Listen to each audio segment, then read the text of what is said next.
Imagine this. It's 3 in the morning. The world is asleep. No one is watching. No one is cheering. No one even knows you're awake. But there you are, putting in the work. Day after day. Week after week. Month after month. While others are dreaming about success, you're building it in silence.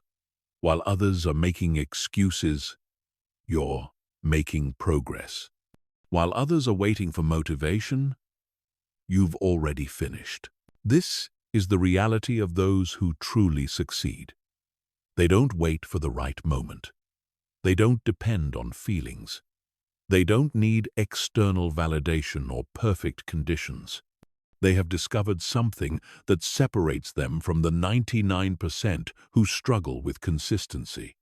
They have learned to force themselves to be consistent, not through brute willpower, but through a deeper understanding of what consistency really means.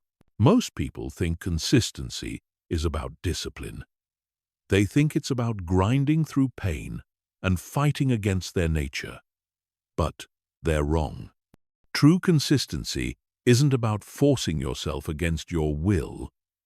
It's about forcing yourself to become the person who doesn't need to be forced. It's about rewiring your identity so deeply that inconsistency becomes impossible. The people who change the world, who build empires, who transform their lives, they all share one secret. They've mastered the art of forcing themselves to be consistent when no one is watching. They've learned that consistency isn't a skill you develop. It's a choice you make. And once you make that choice, everything changes. This is your blueprint to joining their ranks. This is how you force yourself to be consistent and let your results speak louder than words ever could. Chapter 1. The hidden truth about consistency. Most people have consistency completely backwards. They think consistency means showing up when you feel like it. They think it means being disciplined when motivation strikes. They think it means pushing through when everything is going well. But real consistency, the kind that builds empires and transforms lives, happens in the moments when everything inside you is screaming to quit. Real consistency is showing up when you're exhausted. It's working when you're discouraged. It's continuing when no one believes in you, including yourself. It's the willingness to force yourself forward when every fiber of your being wants to retreat. This isn't about motivation. This isn't about inspiration. This is about making a decision that your future matters more than your current feelings. Think about a river carving through stone. The water doesn't care if the stone is hard. It doesn't wait for the stone to soften. It doesn't need motivation or encouragement. Day after day, year after year, it applies gentle, consistent pressure. And eventually, the hardest stone yields. The river doesn't force its way through with violence. It forces its way through with relentless, unwavering consistency. You are that river. Your goals, your dreams, your vision for your life, these are the stones that need to be carved. And the only tool powerful enough to shape them is your willingness to force yourself to be consistent, especially when you don't feel like it, especially when it's hard, especially when no one is watching. But here's what most people don't understand about forcing yourself to be consistent. It's not about becoming a machine. It's not about suppressing your humanity or ignoring your feelings. It's about recognizing that your feelings are not your master. Your emotions are not your boss. Your momentary desires are not your destiny. You are. When you force yourself to be consistent, you're not fighting against yourself. You're fighting for yourself. You're fighting for the person you're becoming. You're fighting for the life you deserve. You're fighting for the legacy you want to leave. And in that fight, you discover something profound. You discover that you're stronger than you ever imagined. The most successful people in history understood this principle. They knew that consistency isn't about feeling good. It's about doing good. It's not about being motivated. It's about being committed. It's not about waiting for the right moment. It's about making every moment the right moment through the power of consistent action. Consider the greatest athletes in the world. They don't train only when they feel inspired. They train when they're tired. They train when they're sore. They train when they're discouraged. They train when they'd rather be anywhere else. They force themselves to be consistent because they understand that greatness isn't built in moments of high motivation. Greatness is built in moments of low motivation when you choose to show up anyway. This is the first truth you must accept if you want to force yourself to be consistent. Consistency isn't about feelings, it's about choices. It's not about what you want to do in the moment. It's about what you're committed to becoming over time.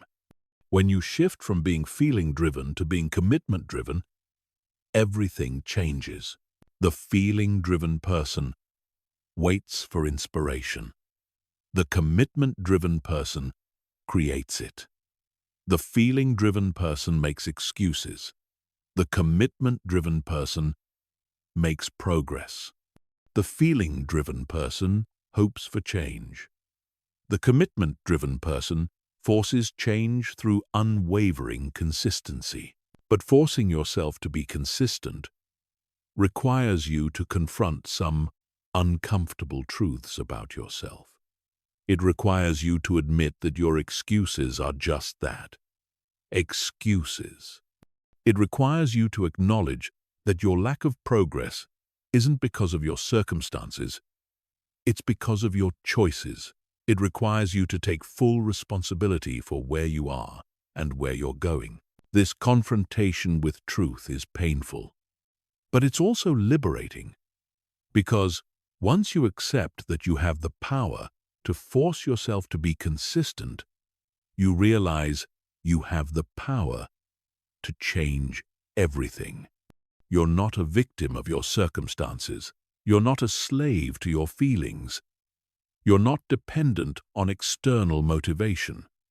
You are the author of your own story, and consistency is your pen. The hidden truth about consistency is that it's not something you find. It's something you create. It's not something that happens to you. It's something you make happen. It's not a gift you're born with. It's a skill you develop through the daily practice of forcing yourself to show up when you don't want to. Every time you force yourself to be consistent when it's hard, you're building a muscle. Every time you choose commitment over comfort, you're strengthening your character. Every time you act in alignment with your goals instead of your feelings, you're becoming the person who deserves the success you're chasing. This is why forcing yourself to be consistent is so powerful. It's not just about achieving your goals. It's about becoming the type of person who achieves goals. It's not just about getting results. It's about developing the character that consistently produces results. It's not just about success. It's about becoming successful. The world is full of people with good intentions. The world is full of people with great ideas. The world is full of people with inspiring dreams. But the world belongs to those who force themselves to be consistent. Those who understand that dreams without consistent action remain dreams forever. Those who realize that the gap between where you are and where you want to be is bridged not by motivation, but by daily, relentless, unwavering consistency. When you force yourself to be consistent, You're making a statement. You're saying that your future is more important than your present comfort. You're declaring that your goals matter more than your momentary feelings. You're announcing to the universe that you're serious about change, serious about growth, serious about becoming everything you're capable of becoming. This is the hidden truth about consistency. It's not about perfection. It's about persistence. It's not about never failing. It's about never stopping. It's not about feeling ready. It's about forcing yourself to be ready through the daily practice of showing up, regardless of how you feel. Chapter 2. Why motivation is your enemy. The biggest lie ever told about success is that you need motivation to be consistent. This lie has destroyed more dreams than failure ever could. It has kept more people stuck than any external obstacle. It has created a generation of people waiting for inspiration instead of creating it. And if you believe this lie, you'll spend your entire life waiting for a feeling that never comes consistently enough to build the life you want. Motivation is not your friend. Motivation is your enemy. It's unreliable, unpredictable, and utterly useless when you need it most. Motivation shows up when you're already feeling good. It appears when things are going well. It manifests when you're already inspired. But where is motivation when you're tired? Where is motivation when you're discouraged? Where is motivation when you're facing setbacks? It's nowhere to be found. This is why people who depend on motivation to be consistent never achieve lasting success. They're building their dreams on quicksand. They're trusting their future to something as fickle as the weather. They're waiting for lightning to strike instead of learning how to generate their own electricity. Think about the most consistent people you know. The people who show up every day, regardless of circumstances. The people who make progress when others make excuses. Do you think they feel motivated every single day? Do you think they wake up every morning excited and energized? Of course not. They've simply learned the secret that motivation-dependent people never discover. They've learned how to force themselves to be consistent without depending on external or internal inspiration. The truth is, motivation is a luxury you can't afford if you're serious about changing your life. It's like waiting for perfect weather to start a journey. You might wait forever, and even if the perfect conditions arrive, they won't last. The people who reach their destinations don't wait for perfect weather. They learn to travel in all conditions. They force themselves to move forward regardless of what the sky looks like. When you force yourself to be consistent without motivation, something incredible happens. You discover that action creates motivation, not the other way around. You realize that the very act of showing up, even when you don't feel like it, generates the energy you thought you needed to show up in the first place. You learn that motivation is not a prerequisite for action. It's a byproduct of action. This revelation changes everything. Instead of waiting for motivation to act, you act to create motivation. Instead of hoping to feel inspired, you inspire yourself through consistent behavior. Instead of being at the mercy of your feelings, you become the master of your emotions through the power of forced consistency. But here's the deeper truth about why motivation is your enemy. Motivation makes you soft. It makes you dependent. It teaches you to believe that you need external validation or internal excitement to do what needs to be done. It creates a mental framework where action is contingent on feeling, where progress depends on mood, where success is subject to emotional weather patterns. This dependency is toxic because life doesn't care about your motivation levels. Challenges don't wait for you to feel inspired before they arrive.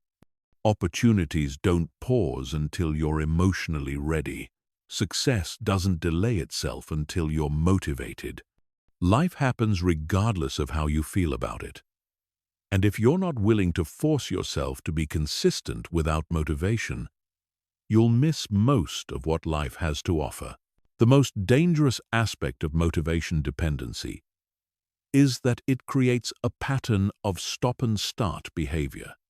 You make progress when you're motivated, then stop when the motivation fades. You start strong when inspiration strikes, then quit when it leaves. You commit when you're excited, then abandon when excitement wanes. This pattern doesn't just prevent success. It actively destroys it by creating a cycle of inconsistency that becomes harder to break with each repetition. Consider the person trying to build a business. They start with incredible motivation. They work long hours, make sacrifices, push through obstacles. But then reality sets in. The initial excitement fades. The challenges multiply. The progress slows. And because they've built their work ethic on motivation, they begin to struggle. They start making excuses. They begin skipping days. They tell themselves they'll start again when they feel more inspired. And slowly, inevitably, they quit. Now consider the person who understands that motivation is the enemy. They start their business with a different mindset. They expect the motivation to fade. They plan for the excitement to diminish. They know that feelings are temporary, but consistency is what builds lasting success. So when the motivation disappears, they don't panic. They don't stop. They force themselves to continue because they've built their foundation on commitment, not emotion. This is the difference between those who succeed and those who fail. Successful people have learned to divorce action from feeling. They've discovered that forcing yourself to be consistent is not about ignoring your emotions. It's about not being controlled by them. It's about recognizing that your feelings are information, not instructions. They tell you how you're doing, not what you should be doing. When you force yourself to be consistent without motivation, you're training yourself for the real world. Because the real world doesn't provide motivation. The real world provides challenges, obstacles, setbacks, and difficulties. If you can only function when you're motivated, you can only function in artificial, temporary conditions. But if you can force yourself to be consistent regardless of motivation, you can function in any condition life throws at you. This training makes you anti-fragile, not just resilient, but actually stronger because of challenges. When motivation-dependent people face setbacks, they crumble because their foundation was built on feelings, not principles. But when commitment-driven people face setbacks, they grow stronger because their foundation is built on the unshakable principle of forced consistency. The process of forcing yourself to be consistent without motivation also reveals who you really are. When motivation is present, anyone can work hard. When inspiration strikes, anyone can make progress. But when you're tired, discouraged, facing obstacles, dealing with setbacks, and you still force yourself to be consistent, you discover your true character. You realize that you're not dependent on external circumstances for internal strength. This self-discovery is transformational because it shifts your identity from being someone who needs perfect conditions to someone who creates perfect outcomes, regardless of conditions. You stop seeing yourself as a victim of circumstance and start seeing yourself as a creator of results. You stop depending on the world to provide motivation and start generating your own momentum through unwavering consistency. The enemy of motivation is not just that it's unreliable. The enemy of motivation is that it teaches you to be unreliable. It conditions you to believe that your behavior should fluctuate based on your feelings. It creates a mental model where consistency is optional, where commitment is conditional, where follow-through depends on feeling through. But when you force yourself to be consistent without motivation, you're sending a different message to your subconscious mind. You're telling yourself that your word matters more than your feelings.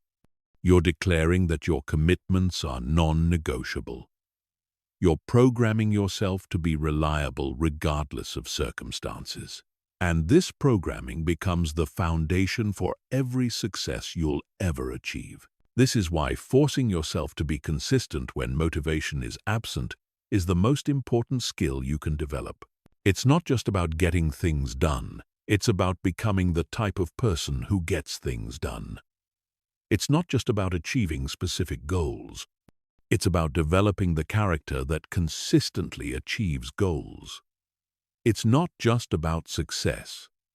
It's about becoming successful at the deepest level. The beautiful irony is that when you learn to force yourself to be consistent without motivation, you actually become more motivated than motivation-dependent people ever are. Because you've learned to generate your own energy through action. You've discovered that the very act of forcing yourself to show up creates the feelings that others wait for. You've realized that motivation isn't something you find.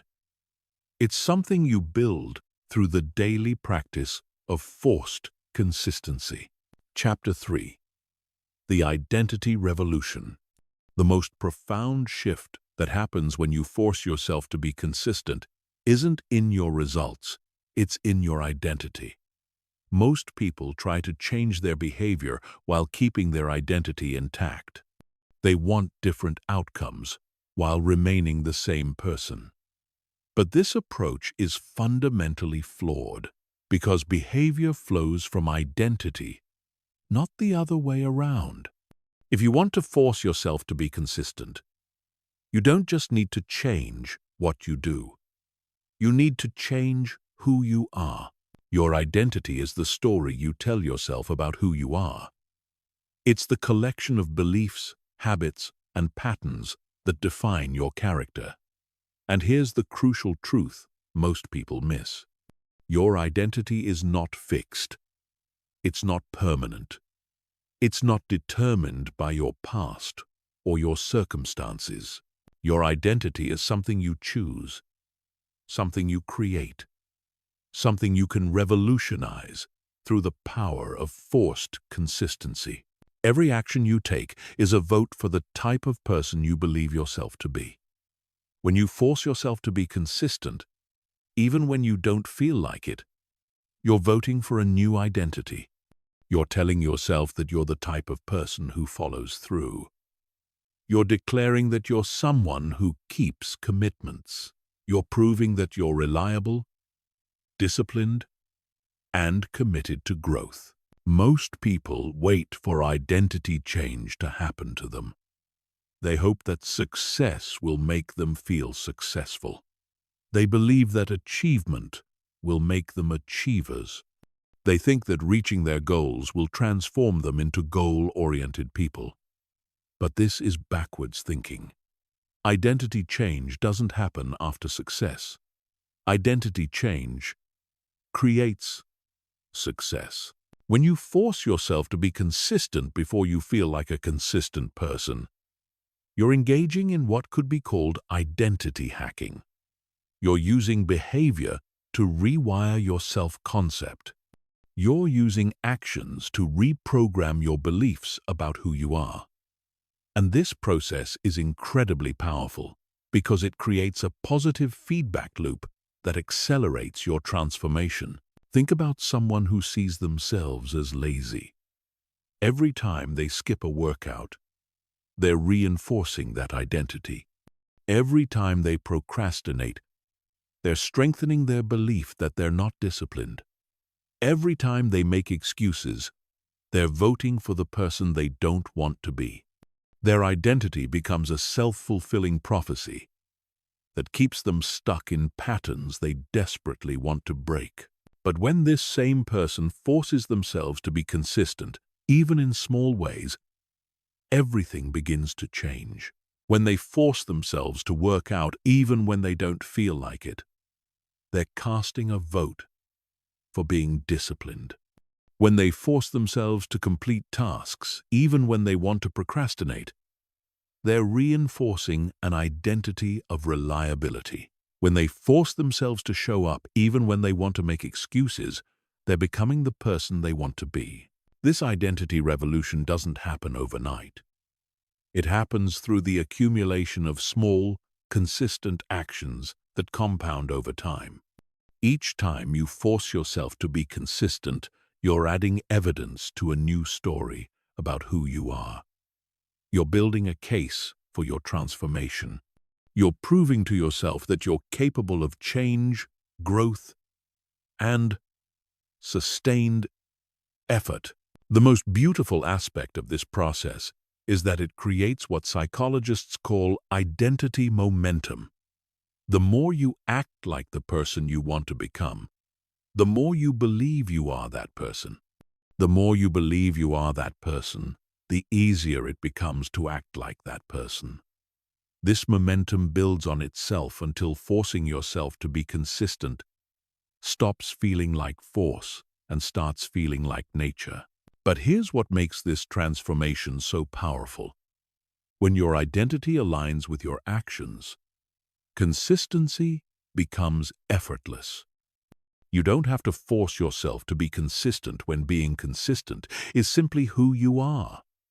You don't have to fight against your nature when consistency is your nature. You don't have to rely on willpower when your willpower has been replaced by identity power. Consider the difference between someone who forces themselves to exercise and someone who identifies as an athlete. The first person has to overcome internal resistance every time they want to work out. They have to convince themselves, motivate themselves, and push themselves to take action. But the athlete doesn't have this internal conflict. Working out isn't something they have to force themselves to do. It's something they do because it's who they are. This is the power of identity revolution. When you successfully shift your identity through forced consistency, you eliminate internal resistance. You stop fighting against yourself and start aligning with yourself. You stop having to overcome your nature and start expressing your nature. You stop forcing yourself to be consistent and start being consistent because that's simply who you've become. The process of identity revolution through forced consistency requires you to become very intentional about the story you tell yourself. Instead of saying, "I'm trying to be more disciplined," you say, "I am disciplined." Instead of saying, "I'm working on being consistent," you say, "I am consistent." Instead of saying, "I hope to become successful," you say, "I am successful, and my consistency proves it." This might feel artificial at first. It might seem like you're lying to yourself or engaging in positive thinking that's disconnected from reality. But you're not lying. You're leading. You're not denying your current situation. You're creating your future reality. You're not ignoring where you are. You're choosing where you're going. The language you use to describe yourself is incredibly powerful because it shapes your thoughts. And your thoughts shape your actions. And your actions shape your results. When you start speaking about yourself as someone who is already consistent, You begin to think like someone who is consistent. And thinking like a consistent person makes it easier to act like a consistent person. But the identity revolution goes deeper than just changing your self-talk. It requires you to start making decisions from your new identity. Instead of asking, "What would someone like me do?" you ask, "What would a consistently successful person do?" Instead of acting from your current limitations, you act from your future potential. Instead of being constrained by who you've been, you're liberated by who you're becoming. This shift in decision-making is transformational because it breaks you out of old patterns. Your past identity was created by past decisions, and if you keep making decisions from your past identity, you'll keep creating your past reality. But when you start making decisions from your future identity, you begin creating your future reality today. The most profound aspect of the identity revolution is that it changes not just how you see yourself, but how others see you. When you consistently act from your new identity, people begin to respond to you differently. They start treating you like the person you're becoming instead of the person you used to be. This external validation reinforces your internal transformation and accelerates your identity shift. But perhaps the most important element of identity revolution is understanding that it's not about perfection. It's about direction. You don't have to be perfectly consistent to identify as a consistent person. You just have to be more consistent than you were yesterday. You don't have to never fail to identify as successful. You just have to get back up every time you fall. The identity revolution is about becoming someone who forces themselves to be consistent until consistency becomes natural. It's about choosing to act like the person you want to become until acting that way becomes who you are. It's about understanding that identity isn't about where you start. It's about where you're going and your willingness to act from that destination before you arrive. When you undergo this identity revolution, forcing yourself to be consistent stops being a struggle and starts being an expression. It stops being something you have to do and starts being something you get to do. It stops being about discipline and starts being about identity. And when consistency becomes part of your identity, there's no limit to what you can achieve. Chapter 4. The compound effect of forced consistency.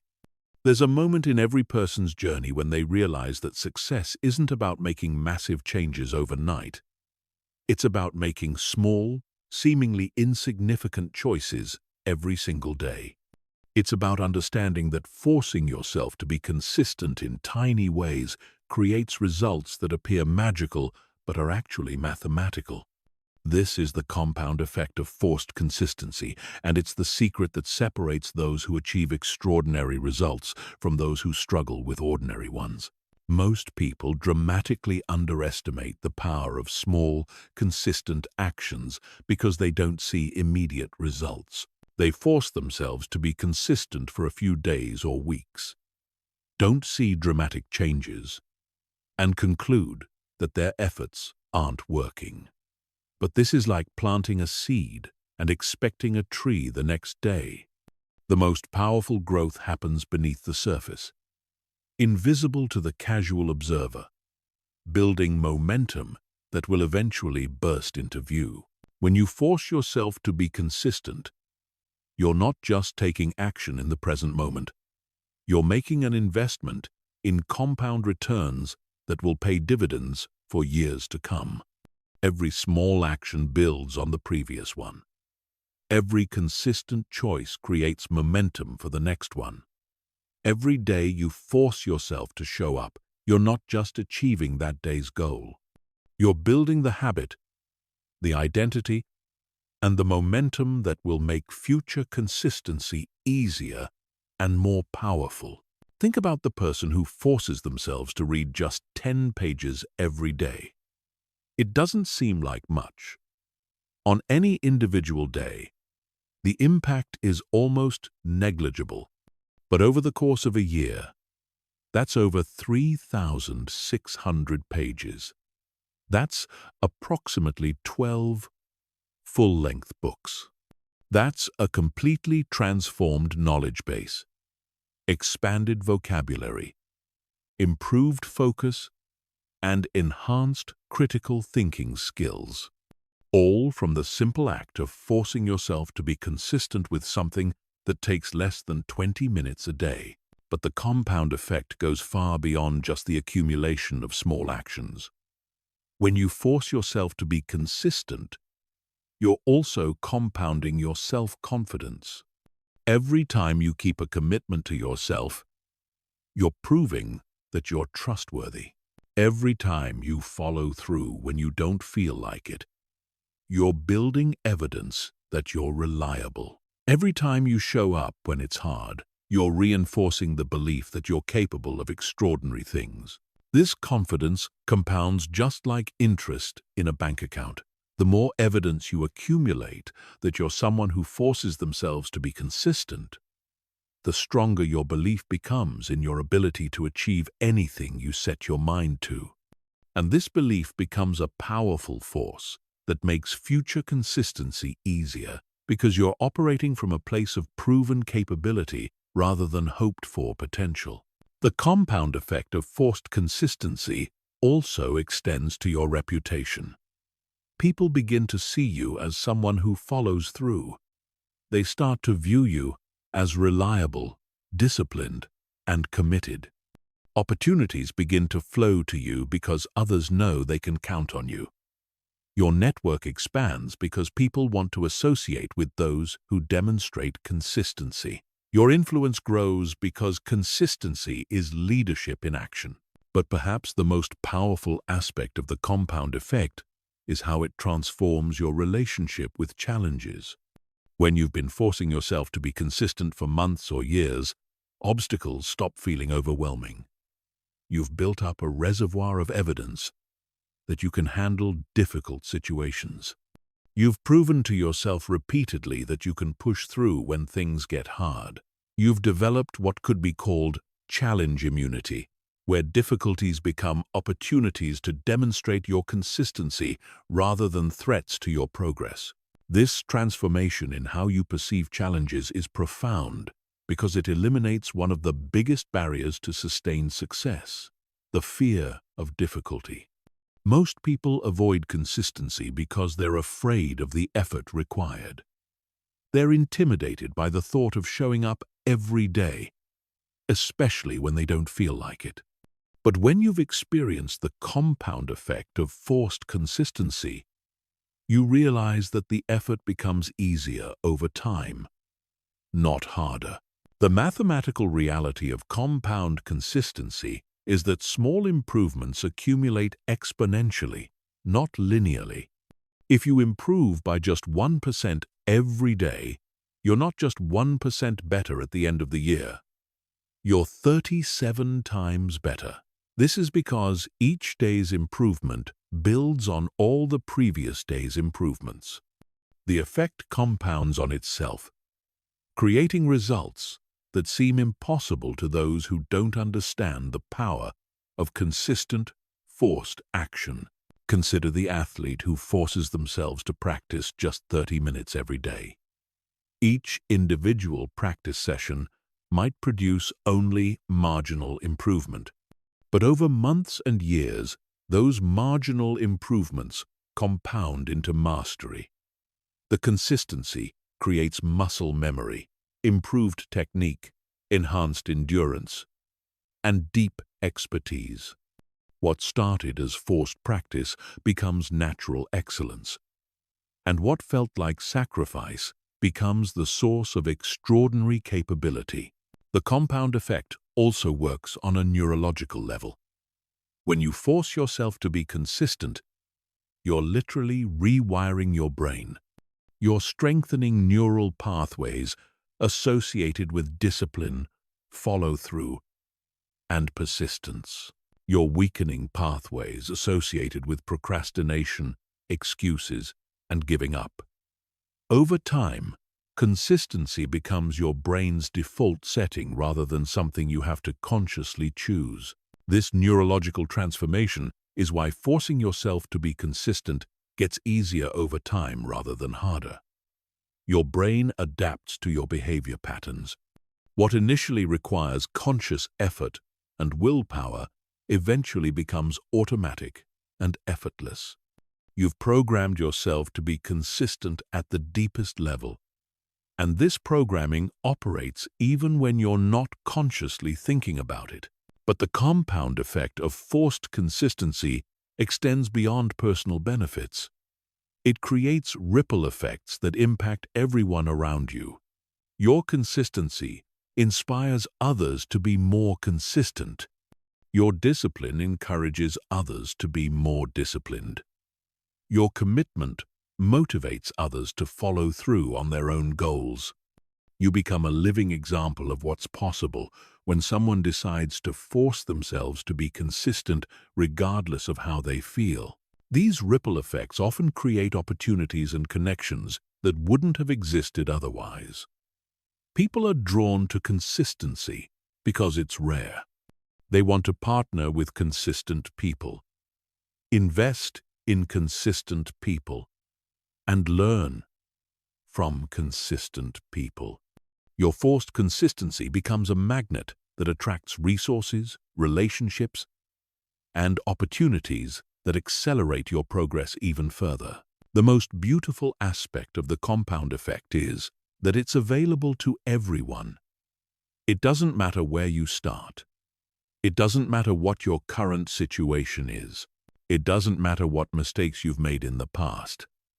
The compound effect of forced consistency is a universal principle that works for anyone willing to apply it. You simply have to start where you are, with what you have, and commit to showing up consistently over time. The key to maximizing the compound effect is understanding that it requires patience and faith.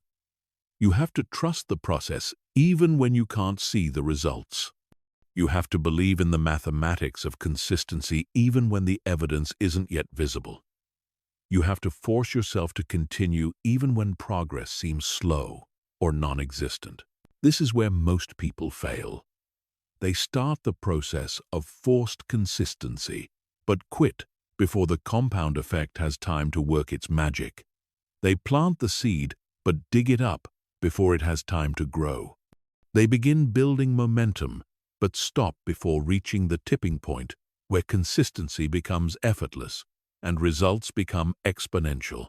But when you persist through this phase, when you continue to force yourself to be consistent even when you can't see immediate results, you enter a realm of possibility that most people never experience. You discover that the compound effect doesn't just improve your results, it transforms your entire life. You become someone who doesn't just achieve goals. You become someone who consistently achieves goals. And that's a completely different way of existing in the world. The compound effect of forced consistency is not just about getting more done. It's about becoming more. It's about transforming from someone who hopes for success into someone who creates success through the steady accumulation of consistent actions over time. And once you've experienced this transformation, you'll never go back to depending on motivation, inspiration, or perfect conditions ever again. Chapter 5. Building systems that force success. The secret to forcing yourself to be consistent isn't willpower. It's systems. Most people try to change their lives through sheer force of will, but willpower is like a muscle that gets tired with use. Systems, on the other hand, are like machines that operate regardless of how you feel. When you build the right systems, consistency becomes automatic, inevitable, and effortless. You stop having to force yourself to be consistent because your systems force consistency for you. A system is simply a repeatable process that produces predictable results. It's a framework that guides your behavior without requiring constant decision-making. It's a structure that makes the right choices easier and the wrong choices harder. When you build systems that force success, you remove the element of choice from consistency. You don't have to decide whether to be consistent. Your systems make consistency the path of least resistance. Think about the most consistent things in your life. You probably brush your teeth every day without thinking about it. You likely shower regularly without internal debate. You probably eat meals at roughly the same times without intense motivation. These behaviors are consistent not because you have incredible willpower, but because you have systems that make them automatic. You've created environmental triggers, established routines, and built habits that guide your behavior without conscious effort. The same principle applies to any area where you want to force yourself to be consistent. Instead of relying on willpower to make the right choices, you create systems that make the right choices inevitable. Instead of depending on motivation to take action, you build structures that guide you toward action, regardless of how you feel. Instead of hoping to remember to be consistent, you create reminders, triggers, and processes that make forgetting impossible.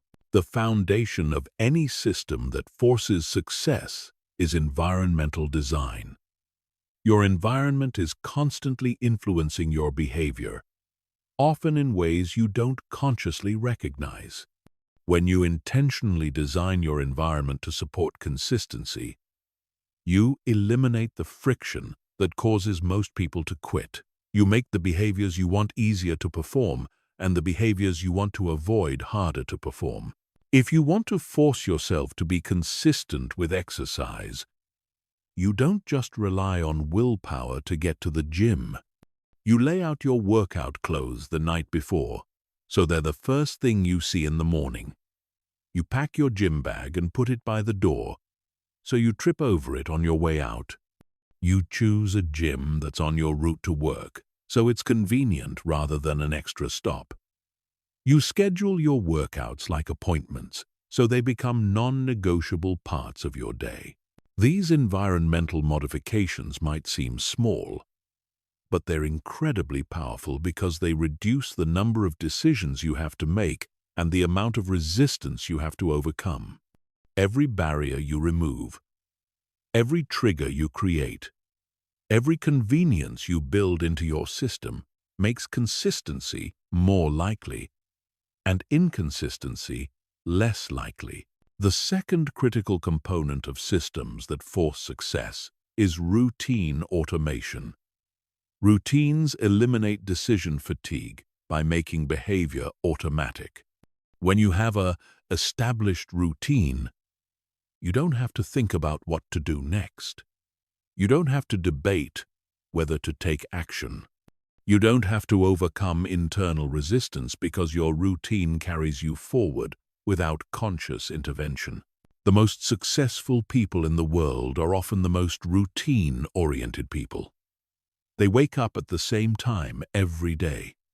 They follow the same morning routine. They work in the same patterns.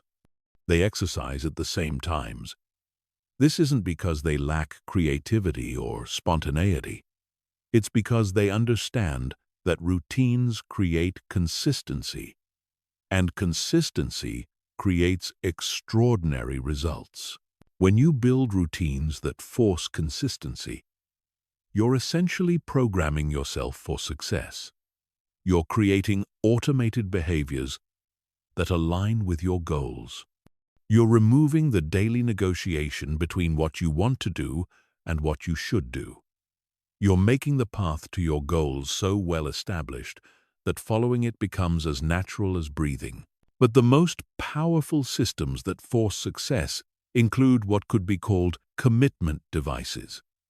These are structures that make it costly or impossible to be inconsistent. They create consequences for quitting and rewards for continuing. They align your immediate interests with your long-term goals, making consistency the only rational choice. A commitment device might be as simple as telling others about your goals, creating social pressure to follow through. It might be investing money in your success, creating financial motivation to continue. It might be signing up for events or competitions that require you to be ready by a certain date, creating deadline pressure that forces consistency. The key is to make the cost of inconsistency higher than the cost of consistency. One of the most effective commitment devices is what psychologists call implementation intentions. Instead of just setting goals, you create specific if-then plans for exactly when and where you'll take action. Instead of saying, "I'll work out more," you say, "If it's Monday, Wednesday, or Friday at 6 a.m., then I will go to the gym." This specificity removes ambiguity and creates a trigger that automatically initiates the behavior you want. Implementation intentions are powerful because they bridge the gap between intention and action. They eliminate the moment of decision that derails most people. When the specified conditions are met, the behavior happens automatically because you've already decided what to do. You've removed choice from the equation and replaced it with systematic response. The most sophisticated systems that force success also include feedback loops that provide regular information about your progress. These loops help you stay on track by making your consistency visible and measurable.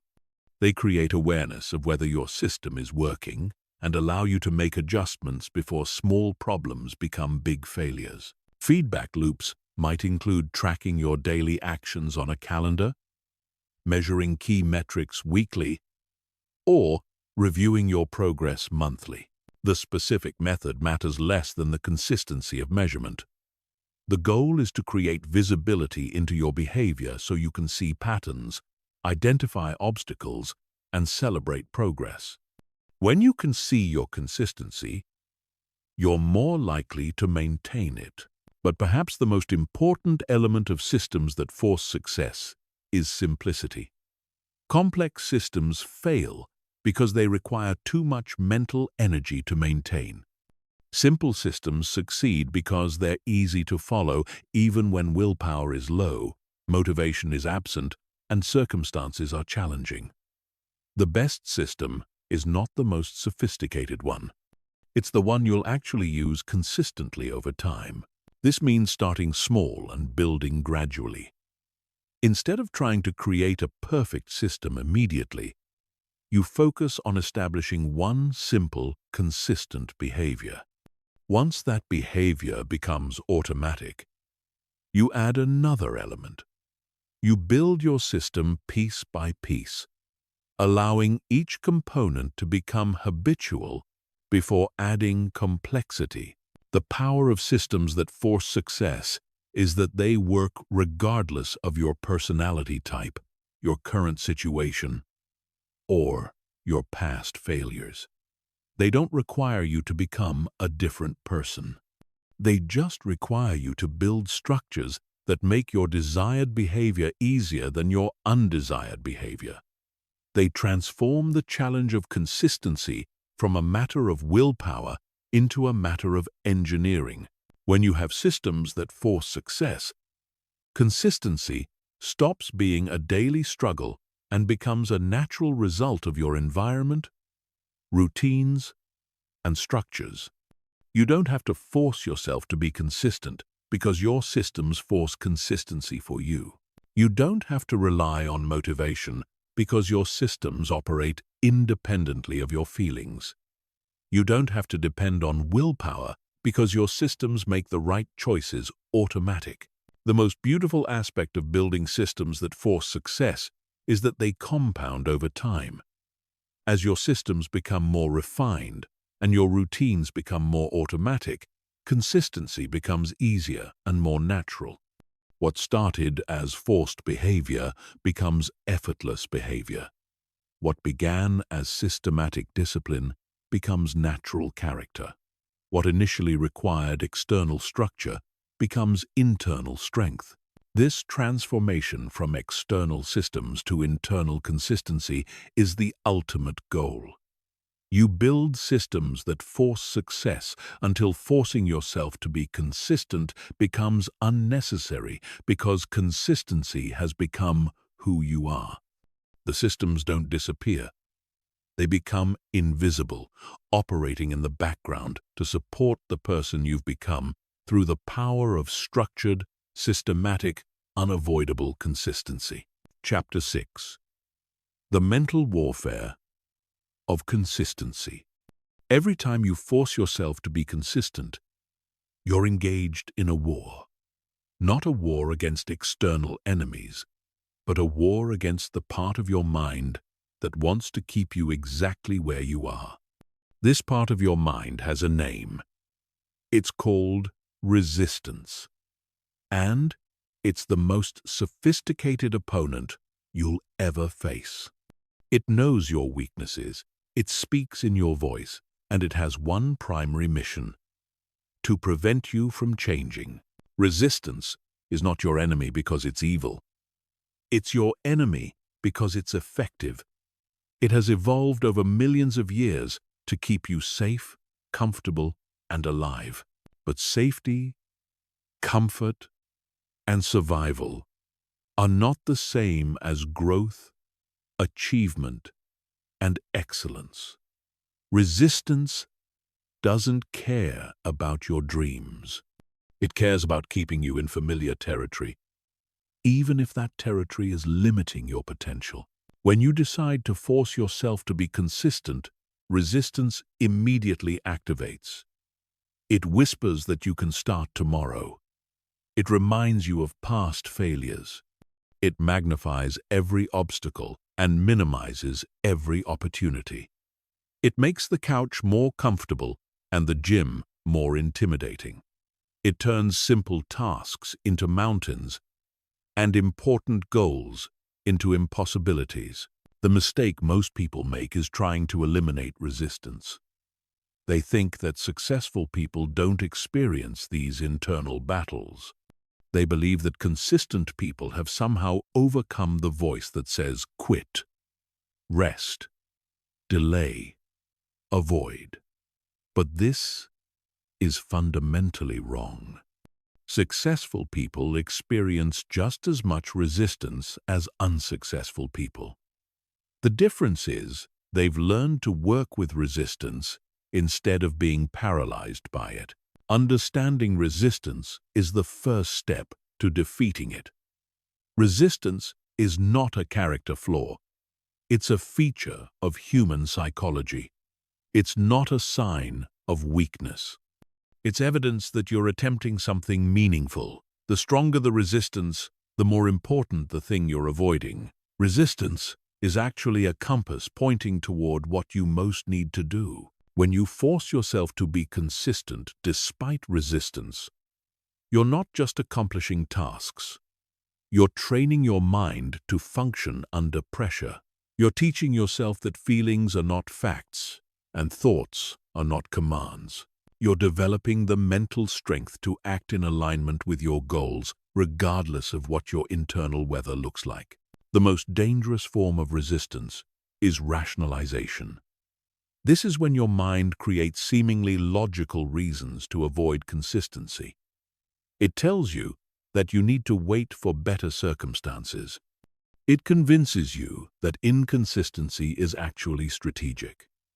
It makes procrastination feel like planning, and avoidance feel like preparation. These rationalizations are seductive because they contain elements of truth. Maybe you could benefit from better planning. Perhaps waiting might create better conditions. But resistance uses these partial truths to create complete lies. It takes reasonable concerns and amplifies them into paralysis. It transforms legitimate considerations into illegitimate delays. The antidote to rationalization is simplicity. When you complicate your approach to consistency, you create more opportunities for resistance to interfere. But when you keep your commitment simple and clear, resistance has fewer places to hide. Instead of elaborate plans that can be questioned, you create straightforward commitments that can only be kept or broken. Another weapon resistance uses is perfectionism. It tells you that if you can't do something perfectly, you shouldn't do it at all. It makes you believe that inconsistent progress is worthless progress. It convinces you that missing one day means you've failed completely. This all-or-nothing thinking is designed to make you quit at the first sign of imperfection. But forcing yourself to be consistent is not about perfection. It's about persistence.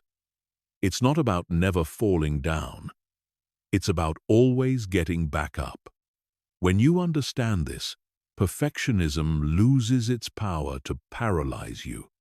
You realize that consistency is measured over months and years, not days and weeks. The mental warfare of consistency also involves what psychologists call the planning fallacy.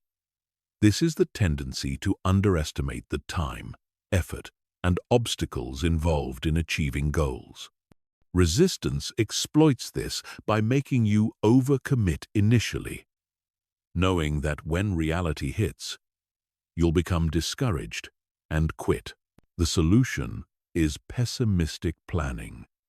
Instead of estimating how long something will take, double it. Instead of assuming everything will go smoothly, plan for obstacles.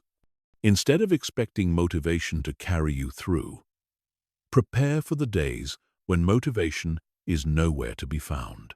When you plan for difficulty, resistance can't use surprise and disappointment to derail your consistency.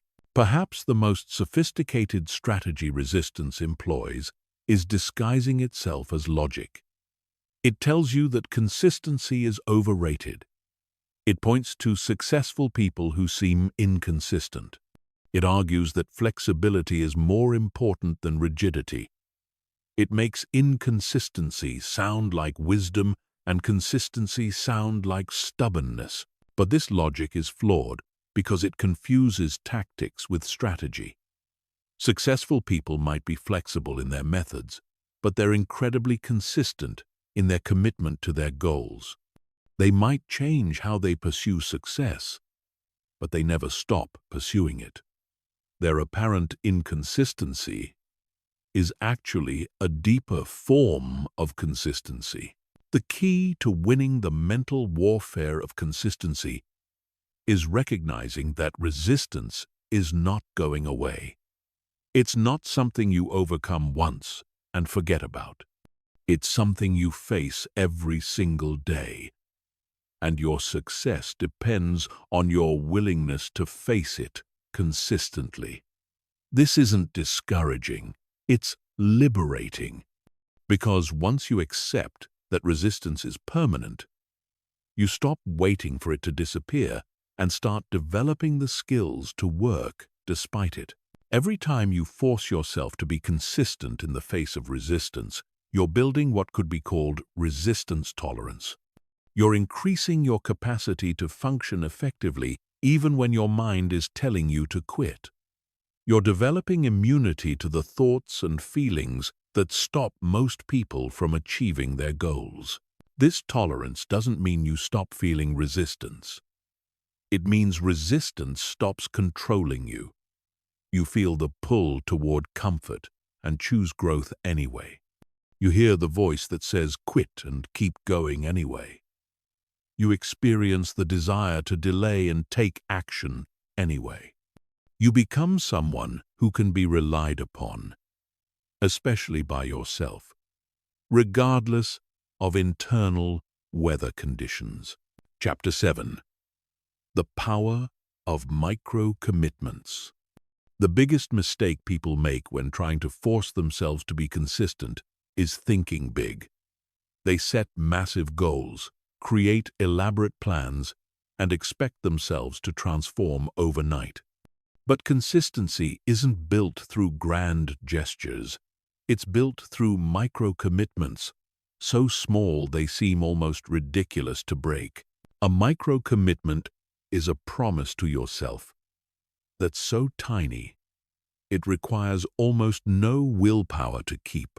It's doing one push-up instead of a full workout. It's writing one sentence instead of a full page. It's reading one paragraph instead of a full chapter. These commitments seem insignificant, but they're actually the foundation upon which all lasting consistency is built.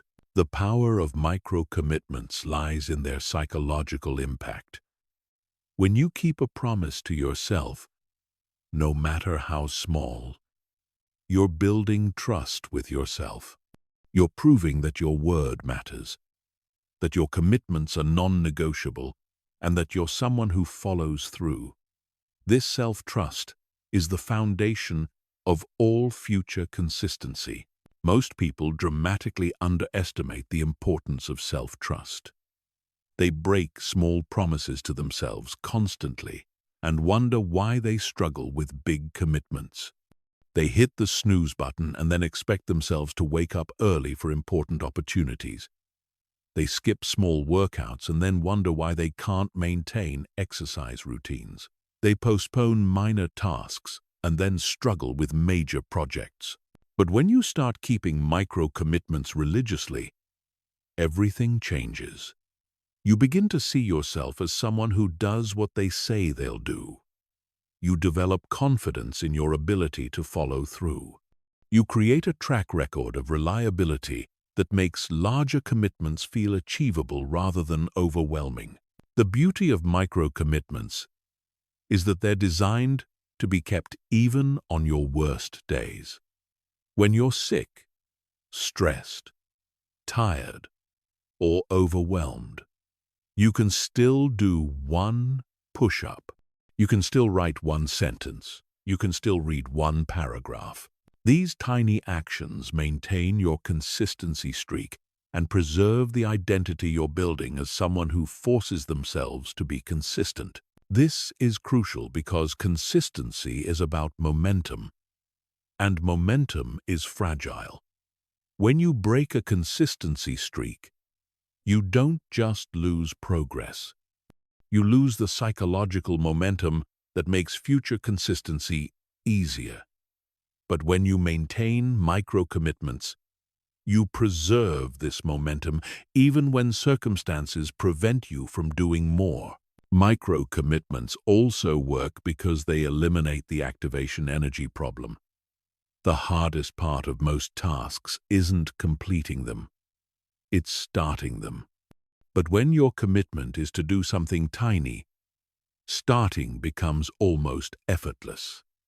And once you start, you often find yourself doing more than the minimum. You do one push-up and end up doing 10. You write one sentence and end up writing a paragraph. This phenomenon, known as the Zeigarnik effect, happens because our brains have a natural tendency to complete tasks once they're started. The micro-commitment gets you over the activation energy hump, and natural momentum carries you forward. You're not forcing yourself to do more. You're allowing yourself to do more. But the real power of micro-commitments becomes apparent over time. Each tiny action compounds with the others. One push-up becomes a habit of daily movement. One sentence becomes a habit of daily writing. One paragraph becomes a habit of daily learning. These habits create the foundation for larger achievements, without the resistance that comes with trying to change everything at once. Micro-commitments also serve as a testing ground for your consistency systems. If you can't maintain a commitment to do one push-up every day, you definitely can't maintain a commitment to a full workout routine. But if you can maintain micro-commitments consistently, you have proof that your systems work and evidence that larger commitments are achievable. The key to effective micro-commitments is making them ridiculously small. Your ego will want to make them larger because tiny commitments don't feel significant. But significance isn't the goal. Consistency is the goal. And consistency is built through actions so small that resistance can't organize against them effectively. When you force yourself to honor micro-commitments, you're training your brain to associate commitment-keeping with ease rather than struggle. You're programming yourself to see follow-through as natural rather than exceptional. You're building neural pathways that make consistency feel automatic rather than forced. This training is incredibly valuable because it prepares you for larger challenges. When you've proven to yourself that you can keep small commitments consistently, you develop confidence in your ability to keep larger commitments. You have evidence that you're reliable, disciplined, and trustworthy. This evidence makes forcing yourself to be consistent feel less like force and more like character expression. The most successful people understand this principle intuitively. They don't rely on motivation to keep massive commitments. They build systems of micro-commitments that create unstoppable momentum toward their goals. They understand that consistency isn't about doing everything perfectly. It's about doing something imperfectly, but persistently. Micro-commitments also serve as insurance against perfectionism. When your only requirement is to do something tiny, you can't use perfectionism as an excuse to avoid action. You can't tell yourself that you need perfect conditions to do one push-up. You can't argue that you need more time to write one sentence. The commitment is so small that excuses become obviously ridiculous. This elimination of excuses is powerful because excuses are the primary tool resistance uses to prevent consistency. When you remove the ability to rationalize inaction, you remove resistance's most effective weapon. You force yourself to either keep your commitment or consciously choose to break it. And most people, when faced with this clear choice, choose to keep the commitment because breaking it feels unnecessarily self-destructive. The compound effect of micro-commitments creates what could be called consistency momentum. Each small action builds energy for the next action. Each kept commitment increases your capacity for future commitments. Each tiny success creates appetite for larger successes. This momentum eventually reaches a tipping point where consistency becomes self-sustaining rather than self-forcing. Chapter 8. Handling setbacks without breaking. The moment you commit to forcing yourself to be consistent, life will test you. Not because the universe is against you, but because setbacks are an inevitable part of any meaningful journey. The difference between those who succeed and those who fail isn't whether they experience setbacks, it's how they respond to them. Learning to handle setbacks without breaking isn't just about resilience. It's about understanding that setbacks are actually opportunities to strengthen your consistency muscle. Most people treat setbacks as evidence that they're not cut out for consistency. They miss one workout and conclude they're not athletic. They skip one day of their routine and decide they lack discipline. They encounter one obstacle and determine their goals are unrealistic. But this response reveals a fundamental misunderstanding of what consistency actually means. Consistency isn't about perfection. It's about resilience. It's not about never falling down. It's about always getting back up. It's not about avoiding setbacks. It's about recovering from them quickly and completely. When you understand this, setbacks stop being threats to your consistency and start being opportunities to demonstrate it. The key to handling setbacks without breaking is preparation.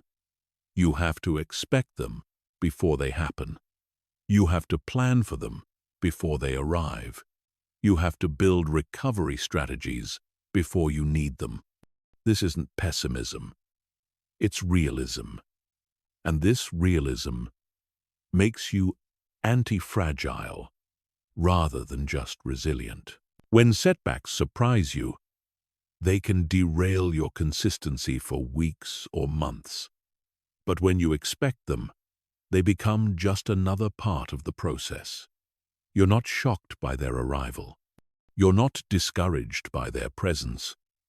You're not defeated by their impact. You're simply implementing your pre-planned response and getting back on track. The first step in setback preparation is understanding the different types of setbacks you'll face. External setbacks are things that happen to you. Illness, emergencies, unexpected obligations, and environmental changes. Internal setbacks are things that happen within you. Loss of motivation, emotional turbulence, mental fatigue, and decision paralysis. Both types are inevitable, but they require different response strategies. For external setbacks, the solution is flexibility within structure. You maintain your commitment to consistency while adapting your methods to current circumstances.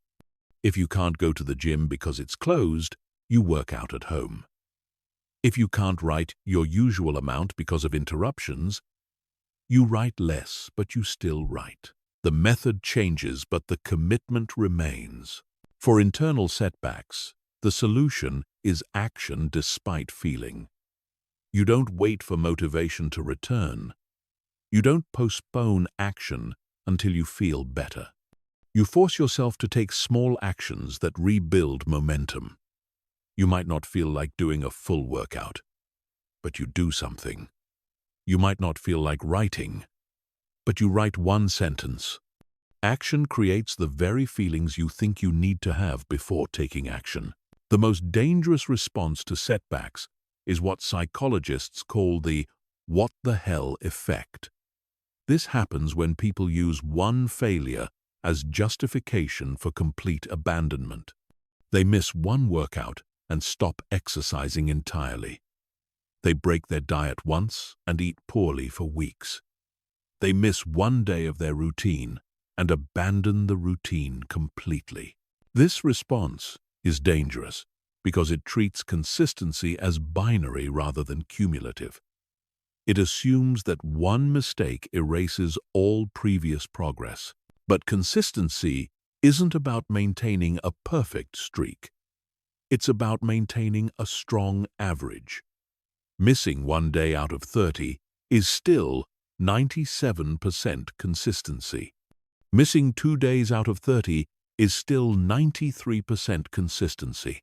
These are extraordinary success rates, not failures. The antidote to the "what the hell" effect is the bounce-back rule. This rule states that when you miss one day, you absolutely cannot miss the next day. When you break your consistency once, you must force yourself to resume immediately. You don't allow one mistake to become 2 mistakes. You don't permit one exception to become a pattern. This rule is powerful because it prevents single setbacks from becoming consistency breaks. It treats each day as independent rather than dependent on previous days.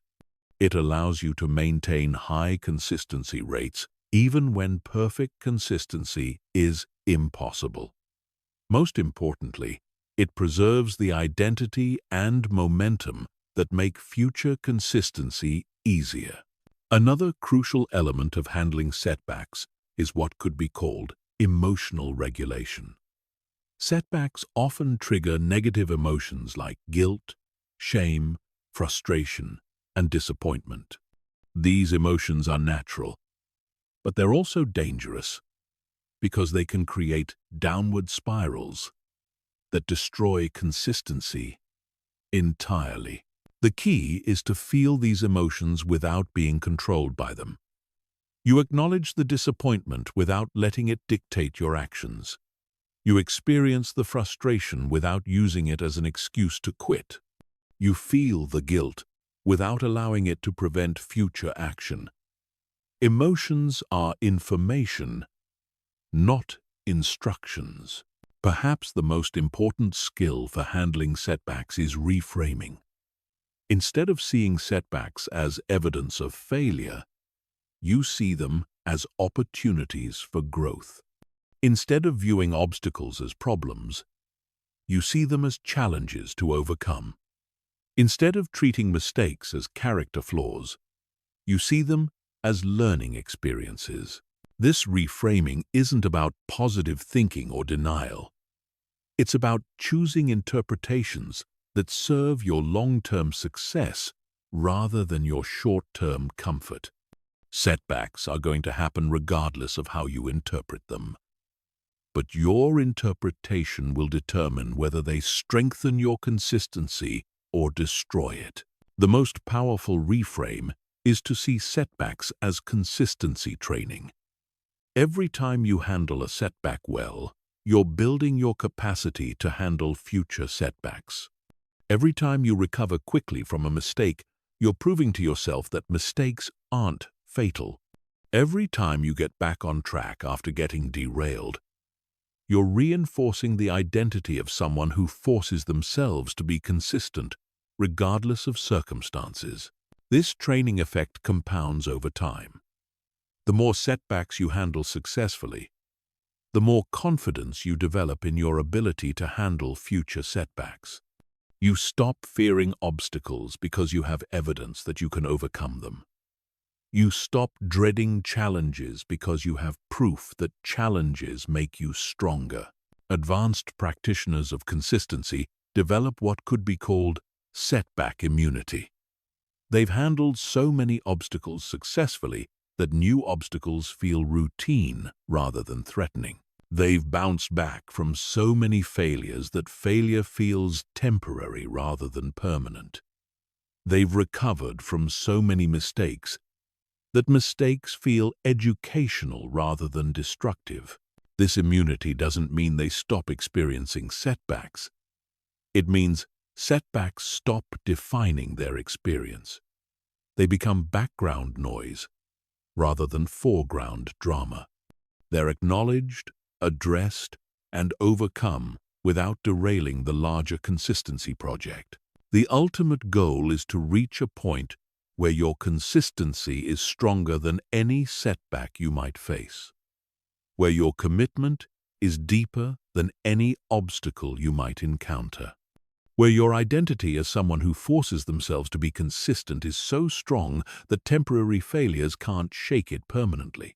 Chapter 9. The Discipline of Delayed Gratification. At the heart of forcing yourself to be consistent lies one of the most challenging human skills: delayed gratification. This is the ability to resist immediate rewards in favor of later, greater rewards. It's choosing the satisfaction of long-term achievement over the comfort of short-term pleasure.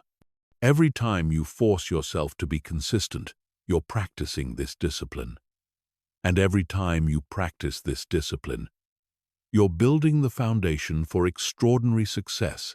Delayed gratification is difficult because our brains are wired for immediate survival, not long-term optimization. The part of your brain that craves instant pleasure is ancient, powerful, and persuasive. It doesn't care about your future goals. It cares about immediate comfort, safety, and satisfaction. This is why forcing yourself to be consistent often feels like swimming against a powerful current. But this resistance is exactly what makes delayed gratification so valuable.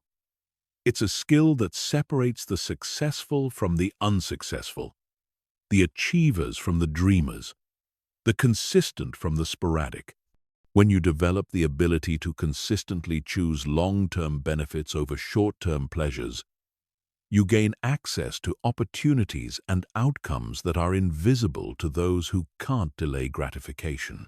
The famous Stanford marshmallow experiment demonstrated this principle decades ago.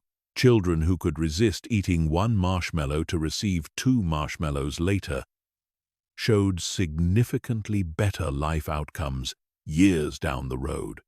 They had better academic performance, lower rates of addiction, stronger relationships, and higher overall life satisfaction.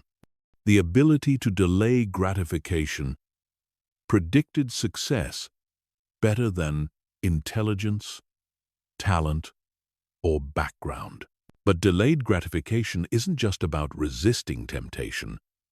It's about reframing time itself. Most people think in terms of immediate costs and immediate benefits. When you force yourself to be consistent, you're training yourself to think in terms of immediate costs and future benefits.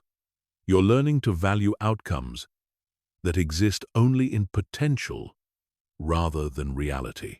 This shift in temporal perspective is transformational because it changes how you evaluate every decision. Instead of asking, "What will make me feel good right now?" you ask, "What will make me glad I did this a year from now?" Instead of optimizing for immediate comfort, you optimize for long-term satisfaction. Instead of choosing what's easy, you choose what's effective. The discipline of delayed gratification becomes easier when you understand the mathematics of compounding. Small sacrifices made consistently over time create exponentially larger rewards than large indulgences enjoyed sporadically.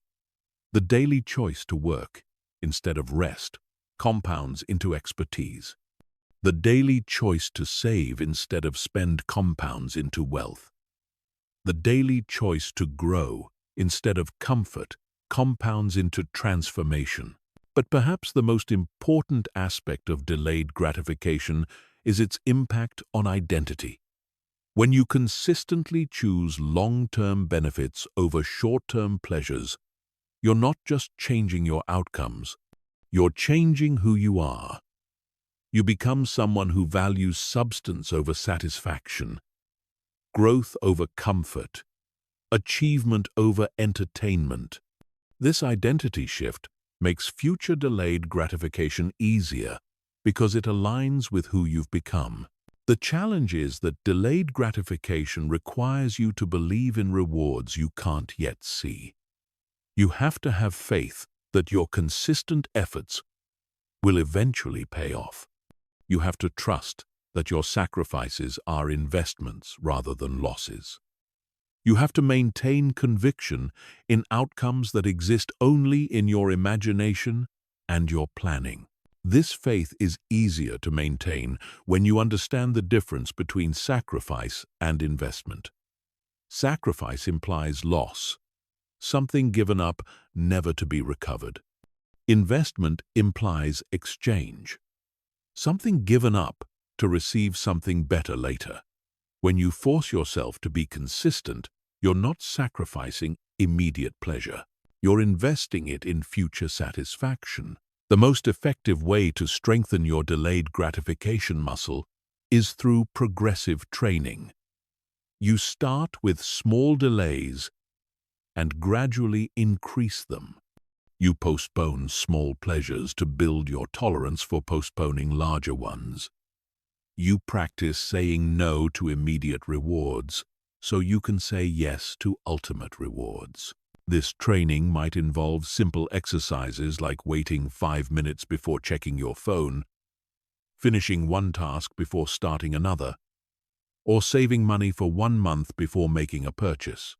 These small practices build your capacity for larger delays like completing a degree, building a business, or transforming your health.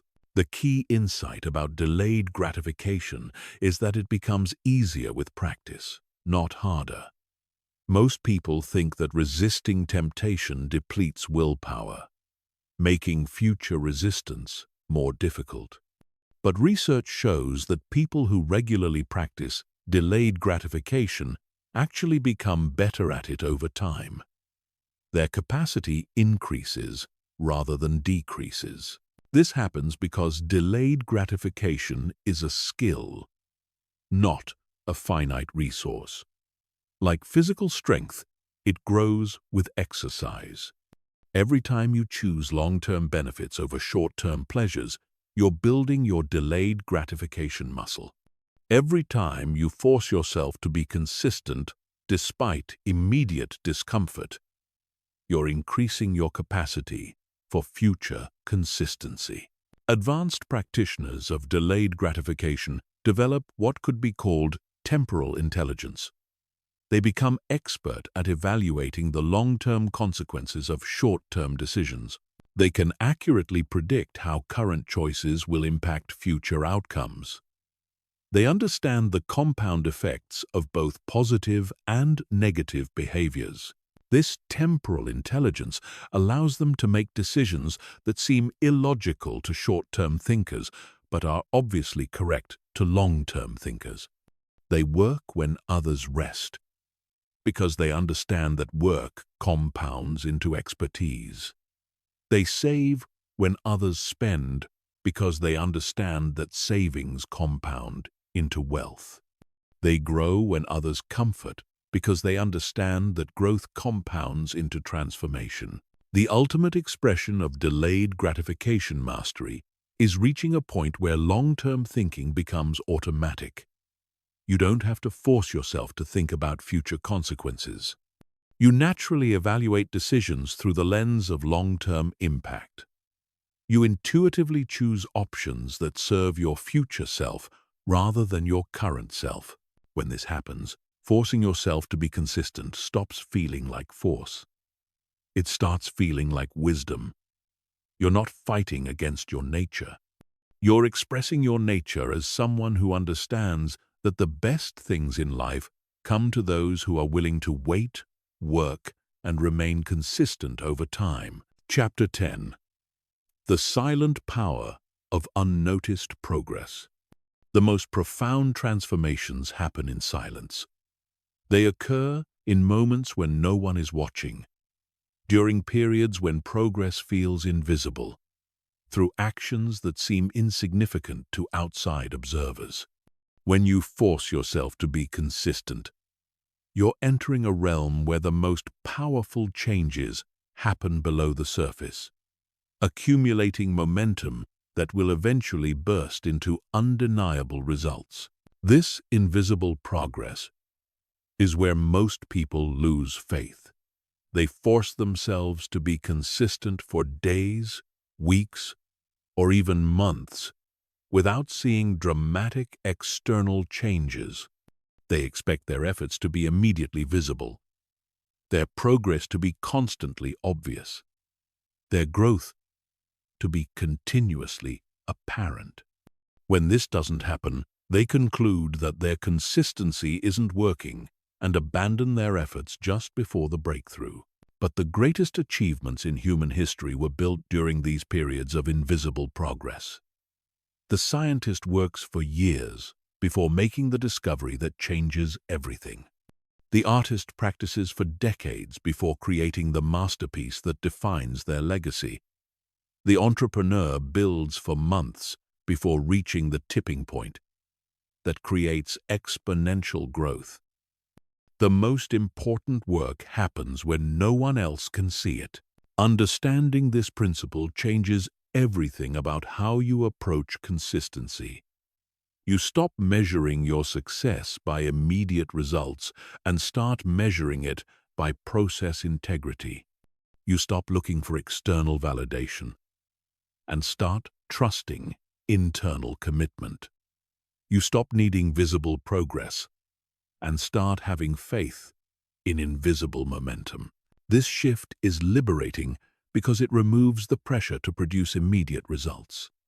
You can focus entirely on the process of forcing yourself to be consistent without being distracted by the anxiety of visible outcomes. You understand that your job is not to create immediate results. Your job is to trust the process and let the results emerge naturally over time.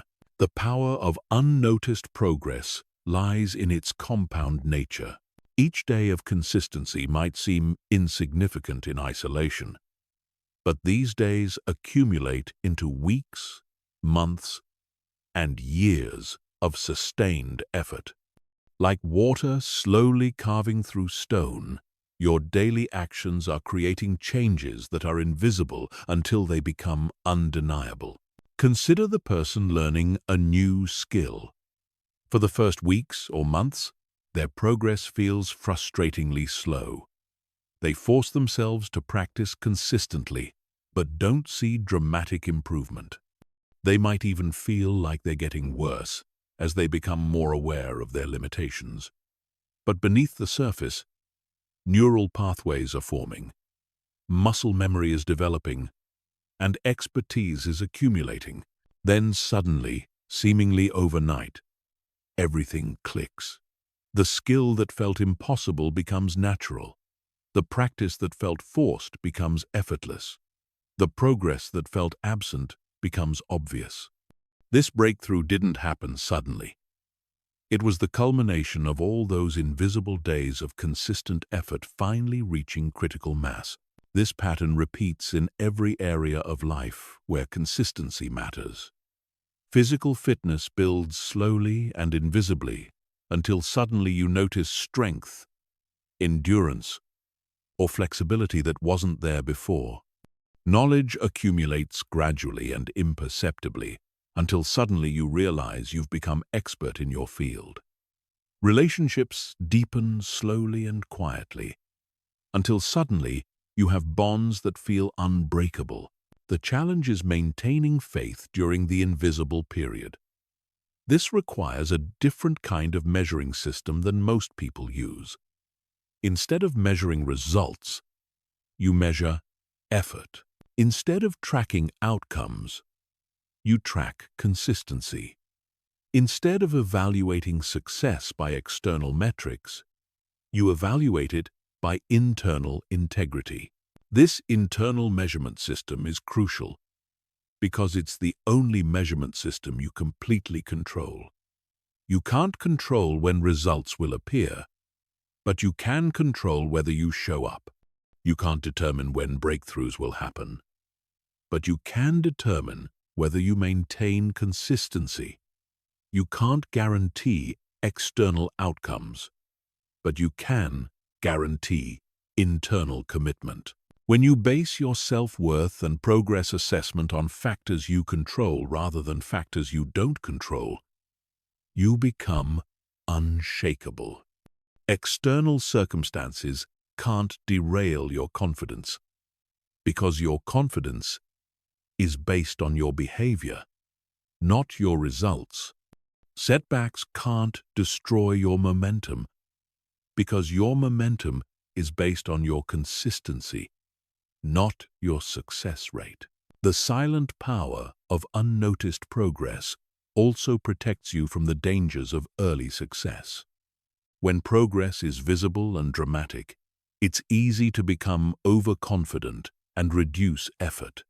But when progress is invisible and gradual, you maintain the humility and work ethic that created the progress in the first place. You continue forcing yourself to be consistent because you understand that the work itself is the reward. This understanding creates what could be called process addiction rather than outcome addiction. You become addicted to the daily practice of consistency rather than the sporadic experience of success. You find satisfaction in showing up rather than just in achieving. You derive energy from effort rather than just from results. Process addiction is sustainable in a way that outcome addiction never can be.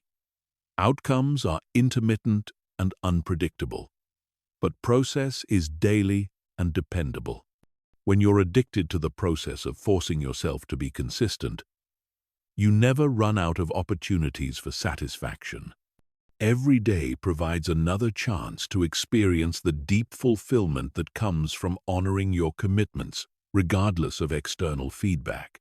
The most sophisticated practitioners of consistency learn to find evidence of progress in places others don't think to look. They measure their growing capacity to handle difficulty. They track their increasing ability to work without motivation. They notice their expanding tolerance for delayed gratification. They celebrate their deepening commitment to long-term thinking. These internal metrics are often more important than external metrics because they predict future external success. The person who is building consistency muscle is building the foundation for all future achievements. The person who is developing discipline is creating the capacity for extraordinary accomplishments. The person who is strengthening commitment is establishing the character that produces lasting results. Perhaps the most beautiful aspect of unnoticed progress is that it creates what could be called earned confidence. This is different from borrowed confidence, which comes from external validation, or false confidence, which comes from self-deception. Earned confidence comes from the accumulated evidence of your own reliability, your own capability, your own willingness to force yourself to be consistent regardless of circumstances. This earned confidence is unshakable because it's based on behavioral evidence rather than emotional conviction. You know you can handle challenges because you've handled them before. You know you can maintain consistency because you've maintained it before.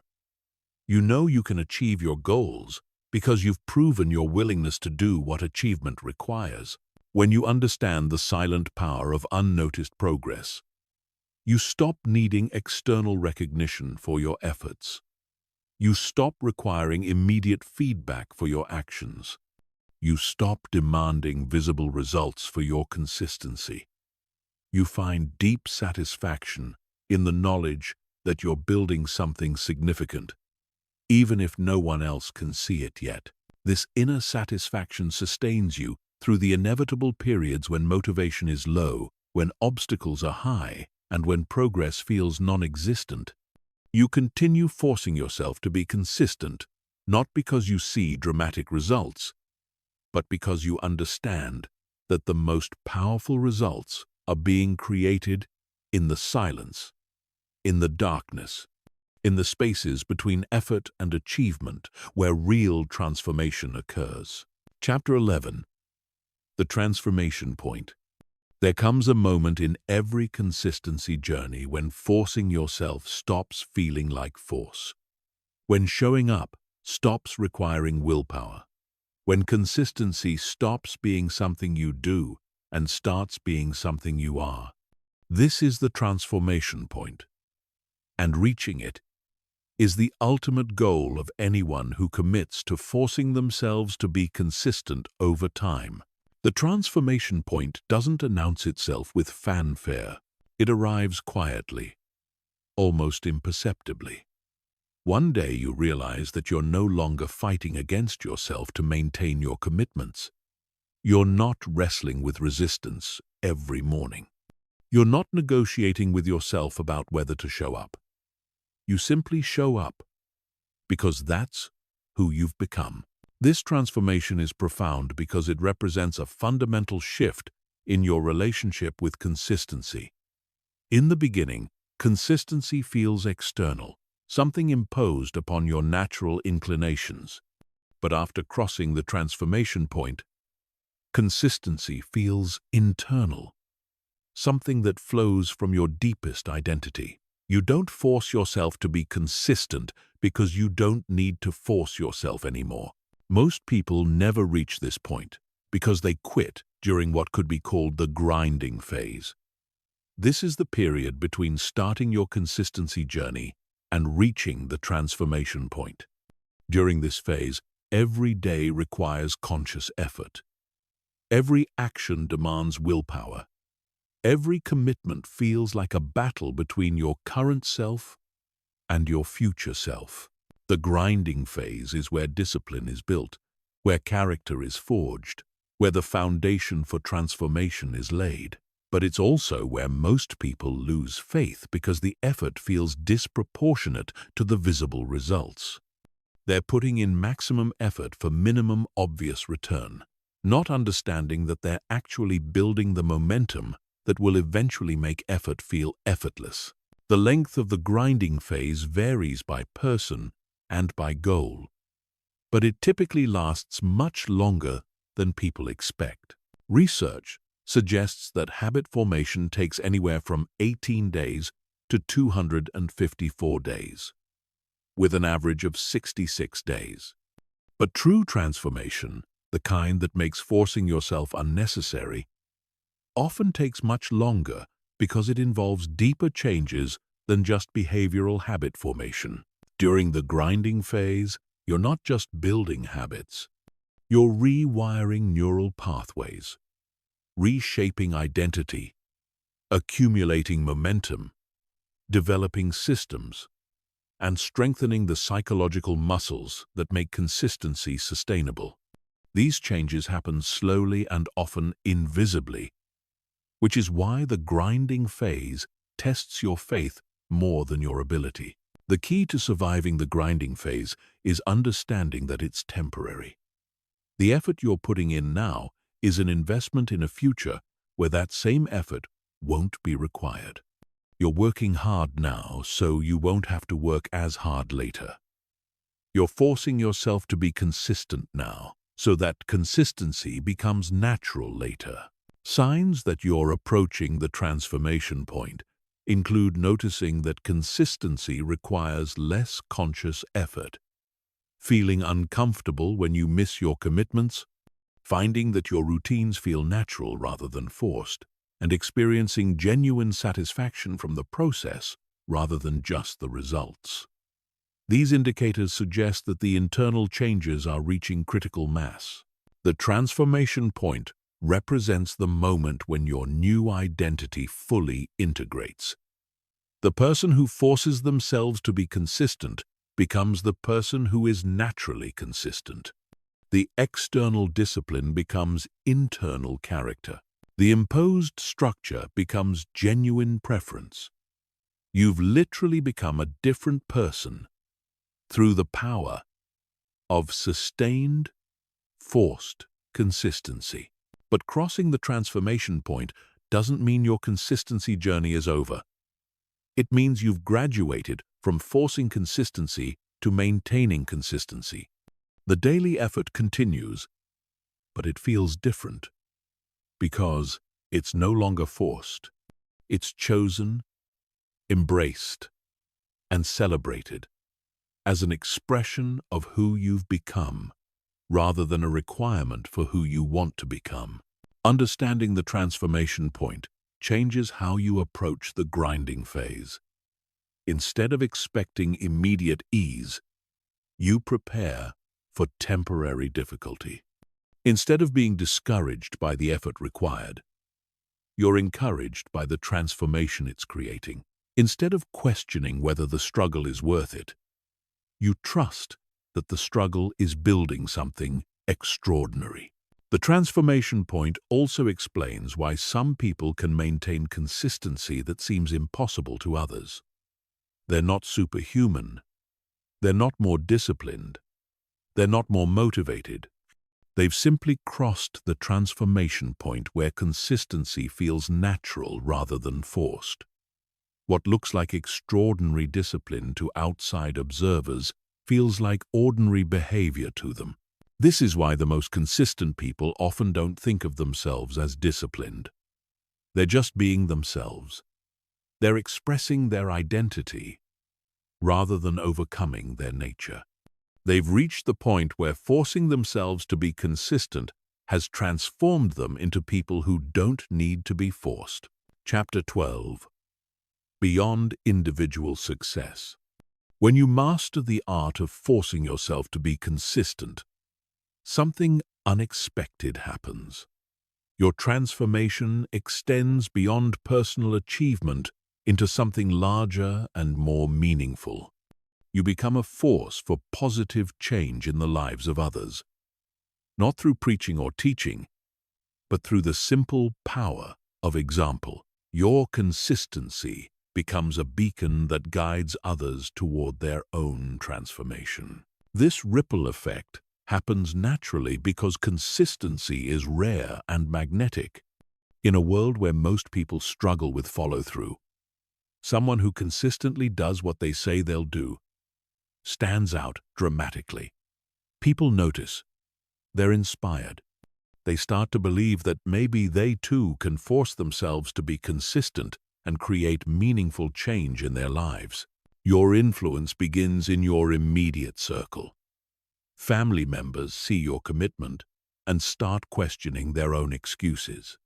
Friends observe your discipline and begin to reevaluate their priorities. Colleagues witness your reliability and start to raise their own standards. Without saying a word about consistency, you're teaching everyone around you what's possible when someone commits to forcing themselves to show up, regardless of circumstances. This silent leadership is the most powerful form of influence because it's based on action rather than words. You're not telling people to be consistent. You're showing them what consistency looks like. You're not convincing them to change. You're demonstrating that change is possible. You're not motivating them to be better. You're proving that being better is achievable through simple, sustained effort. But the impact extends beyond inspiration. Your consistency creates opportunities for others to be consistent too. When you show up reliably, others can depend on you, which makes it easier for them to show up reliably as well. When you maintain high standards, others feel permission to maintain high standards too. When you refuse to make excuses, others find it harder to justify their own excuses. This creates what could be called consistency contagion. Not the forced spreading of behavior, but the natural attraction to excellence that happens when someone demonstrates what's possible through sustained effort. People want to be around consistent people because consistency creates stability, predictability, and growth. These qualities are magnetic in a world full of chaos and uncertainty. Your journey from forcing yourself to be consistent to becoming naturally consistent also provides a roadmap for others. They can see that transformation is possible because they witnessed yours. They understand that the struggle is temporary because they observed your breakthrough. They know that the effort is worth it because they've seen your results. This modeling effect is particularly powerful because it's authentic. You're not teaching from theory. You're sharing from experience. You're not promoting concepts you've read about. You're demonstrating principles you've lived. Your credibility comes not from credentials but from character, not from knowledge but from practice. The most profound impact happens when you realize that your consistency journey was never just about you. It was about becoming the person who could influence positive change in others. It was about developing the character that could inspire transformation in your community. It was about building the strength that could support others in their own consistency journeys. This realization shifts your motivation from purely personal to fundamentally altruistic. You continue forcing yourself to be consistent, not just for your own benefit, but because you understand that your consistency gives others permission to be consistent too. Your discipline creates space for others to be disciplined. Your commitment encourages others to make commitments. When your consistency extends beyond individual success, it becomes a form of service. You're serving your family by modeling reliability. You're serving your community by demonstrating what's possible. You're serving future generations by creating examples they can follow. Your daily choice to force yourself to be consistent becomes a gift to everyone whose life you touch. This service aspect of consistency is often what sustains people through the most difficult periods. When personal motivation wavers, purpose-driven motivation remains strong. When individual benefits feel insufficient, collective impact feels meaningful. When forcing yourself to be consistent feels hard, doing it for others feels worthwhile. The legacy you create through consistency isn't measured just in personal achievements. It's measured in the number of people who found courage to change because they witnessed your transformation. It's calculated in the lives that improved because someone demonstrated that improvement was possible.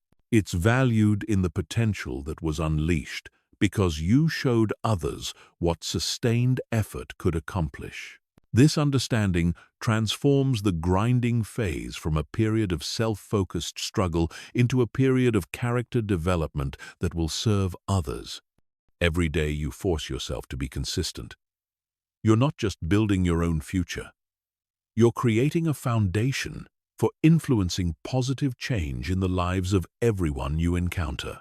When you reach this level of understanding, forcing yourself to be consistent stops being about personal discipline and starts being about contribution. You maintain your commitments, not just because they serve your goals, but because they serve a larger purpose. You show up not just for yourself, but for everyone who needs an example of what's possible when someone refuses to quit. Chapter 13. The Philosophy of Unshakable Commitment. At the deepest level, forcing yourself to be consistent is a philosophical stance about what it means to be human. It's a declaration that you believe human beings are capable of transcending their immediate impulses in service of their highest aspirations. It's a statement that character matters more than comfort, that integrity trumps convenience, and that commitment is the foundation upon which all meaningful achievement is built. This philosophy separates those who achieve extraordinary results from those who settle for ordinary outcomes. It's not about talent, intelligence, or circumstances. It's about your fundamental beliefs regarding human potential and personal responsibility. When you truly believe that humans can force themselves to be consistent regardless of feelings, you unlock capabilities that remain hidden to those who believe consistency depends on favorable conditions. Unshakable commitment is built on the understanding that your word to yourself is sacred. When you make a commitment, you're creating a sacred contract between your current self and your future self. Breaking this contract isn't just about missing a goal or failing to complete a task. It's about violating the trust that exists between who you are and who you're becoming. This philosophy requires you to elevate commitment above comfort. Most people prioritize feeling good over doing good, being comfortable over being consistent, avoiding difficulty over embracing growth. But when you adopt the philosophy of unshakable commitment, you reverse these priorities. You choose commitment over comfort because you understand that comfort is temporary, but character is permanent. The philosophy also demands radical personal responsibility. You can't blame circumstances for your inconsistency because you've committed to being consistent regardless of circumstances. You can't point to external factors as excuses because you've accepted that external factors are irrelevant to internal commitment. You take complete ownership of your consistency because you understand that ownership is the price of freedom. This level of responsibility is initially intimidating because it removes all external sources of blame. You can no longer point to other people, unfortunate events, or difficult circumstances as reasons for inconsistency. You must confront the reality that your consistency depends entirely on your choices, your commitment, and your character. But this intimidation transforms into liberation when you realize that complete responsibility means complete power. If your consistency depends entirely on factors within your control, then your consistency is entirely achievable. You don't have to wait for better circumstances. You don't have to hope for external support. You don't have to depend on favorable conditions. You simply have to choose. The philosophy of unshakable commitment also recognizes that consistency is fundamentally about respect. Respect for your future self. Respect for your goals. Respect for your potential. And respect for the process of growth and achievement. When you force yourself to be consistent, you're honoring these relationships and acknowledging their importance in your life. This respect extends to understanding that your commitments are not suggestions or preferences. They're non-negotiable promises that define your integrity.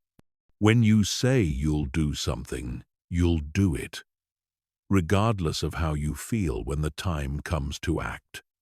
This isn't rigidity, it's reliability. It's not stubbornness, it's strength. The philosophy also embraces the paradox that forcing yourself leads to freedom. By constraining your behavior through consistent commitments, you actually expand your possibilities. By limiting your choices in the moment, you maximize your options in the future. By accepting the discipline of consistency, you create the freedom that comes from achieved goals and realized potential. This paradox is difficult for many people to understand because they equate freedom with the absence of constraints. But true freedom isn't the ability to do whatever you want in the moment. True freedom is the capability to create the life you actually want through sustained, consistent effort over time. Understanding this paradox changes your relationship with discipline entirely. Discipline stops feeling like restriction and starts feeling like investment. Consistency stops feeling like limitation and starts feeling like liberation. Forcing yourself stops feeling like oppression and starts feeling like empowerment. The philosophy of unshakable commitment ultimately rests on a simple but profound truth. You become what you consistently do. If you consistently make excuses, you become someone who makes excuses. If you consistently avoid difficulty, you become someone who avoids difficulty. But if you consistently force yourself to honor your commitments, you become someone who can be absolutely trusted, especially by yourself. This transformation of identity through consistent action is the ultimate expression of human potential. It demonstrates that we are not prisoners of our circumstances, slaves to our impulses, or victims of our conditioning. We are architects of our own character, capable of designing and building the person we want to become through the daily practice of unshakable commitment. When you fully embrace this philosophy, forcing yourself to be consistent stops feeling like an external requirement and starts feeling like an internal expression. You're not forcing yourself because you have to. You're forcing yourself because it's who you are. You're not being consistent to achieve specific goals. You're being consistent because consistency is the highest expression of your values and your potential. Chapter 14. The Mastery of Self-reliance. The ultimate destination of learning to force yourself to be consistent is complete self-reliance. Not the isolation that comes from rejecting help or the arrogance that comes from believing you need no one, but the deep confidence that comes from knowing you can depend on yourself, regardless of external circumstances. This self-reliance is the foundation of all sustainable success and the source of unshakable inner peace. Self-reliance through consistency means you're no longer at the mercy of external factors for your performance, your motivation, or your progress. You don't need perfect conditions to do excellent work. You don't require external motivation to take important action. You don't depend on other people's approval to maintain your commitments. You've become your own source of energy, direction, and accountability.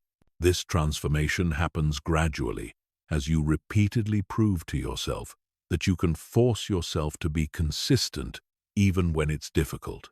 Each time you show up when you don't feel like it, you're building evidence that you're reliable. Each time you maintain your commitments despite obstacles, you're strengthening your trust in your own character. Each time you follow through when it would be easier to quit, you're developing the deep confidence that comes from self-proven capability. The mastery of self-reliance through consistency creates what could be called emotional independence. Your emotional state becomes less dependent on external events and more dependent on internal alignment. You feel good, not because things are going well, but because you're living in integrity with your commitments. You feel confident not because others approve of you, but because you approve of yourself based on your actions. This emotional independence is liberating because it removes the anxiety that comes from depending on factors beyond your control. You're no longer worried about what others think because your self-worth is based on your consistency, not their opinions. You're no longer stressed about external circumstances because your success is based on your actions, not your situation. Self-reliant people who have mastered consistency also develop what could be called strategic patience. They understand that meaningful results take time, and they're willing to invest consistent effort for as long as necessary to achieve their goals. They don't need immediate gratification because they've learned to find satisfaction in the process of consistent action itself. This patience is strategic rather than passive, because it's combined with relentless daily action. Self-reliant people don't wait for results. They create results through consistent effort while maintaining the patience to allow those results to compound over time. They force themselves to be consistent in the present while trusting the process to deliver outcomes in the future. The mastery of self-reliance also includes the ability to make difficult decisions without external validation. When you've proven to yourself that you can maintain consistency regardless of circumstances, you develop confidence in your judgment and your capability. You can choose challenging paths because you trust your ability to stay consistent even when those paths become difficult. This decision-making confidence extends to every area of life. You can commit to ambitious goals because you know you'll force yourself to pursue them consistently. You can make sacrifices for long-term benefits because you trust your ability to maintain delayed gratification. You can choose growth over comfort because you've proven that you can handle discomfort consistently. Perhaps the most important aspect of self-reliance mastery is the development of internal validation systems. Instead of seeking approval from others, you validate yourself based on your integrity with your commitments. Instead of measuring success by external metrics alone, you measure it by your consistency with your values and goals. Instead of depending on external recognition, you recognize yourself for the daily choice to force yourself to be consistent. These internal validation systems are crucial because they make you immune to the fickleness of external feedback. Others might not notice your consistency, appreciate your efforts, or understand your sacrifices. But their awareness or approval becomes irrelevant because you have a reliable internal system for recognizing and celebrating your commitment to consistency. The self-reliant person who has mastered consistency becomes what could be called a force of nature, not destructive or uncontrollable, but unstoppable and dependable. They become someone others can rely on, because they first become someone they can rely on themselves. They develop the kind of character that creates opportunities, attracts resources, and inspires confidence in others. This reliability makes them magnetic to other successful people, because successful people value consistency above almost everything else. They want to partner with people who will follow through, invest in people who will persist, and associate with people who will honor their commitments. Self-reliance through consistency becomes a passport to opportunities that are invisible to inconsistent people. The mastery of self-reliance through forced consistency also creates what could be called contribution capacity. When you no longer need external support to maintain your own consistency, you develop surplus energy and capability that can be used to support others.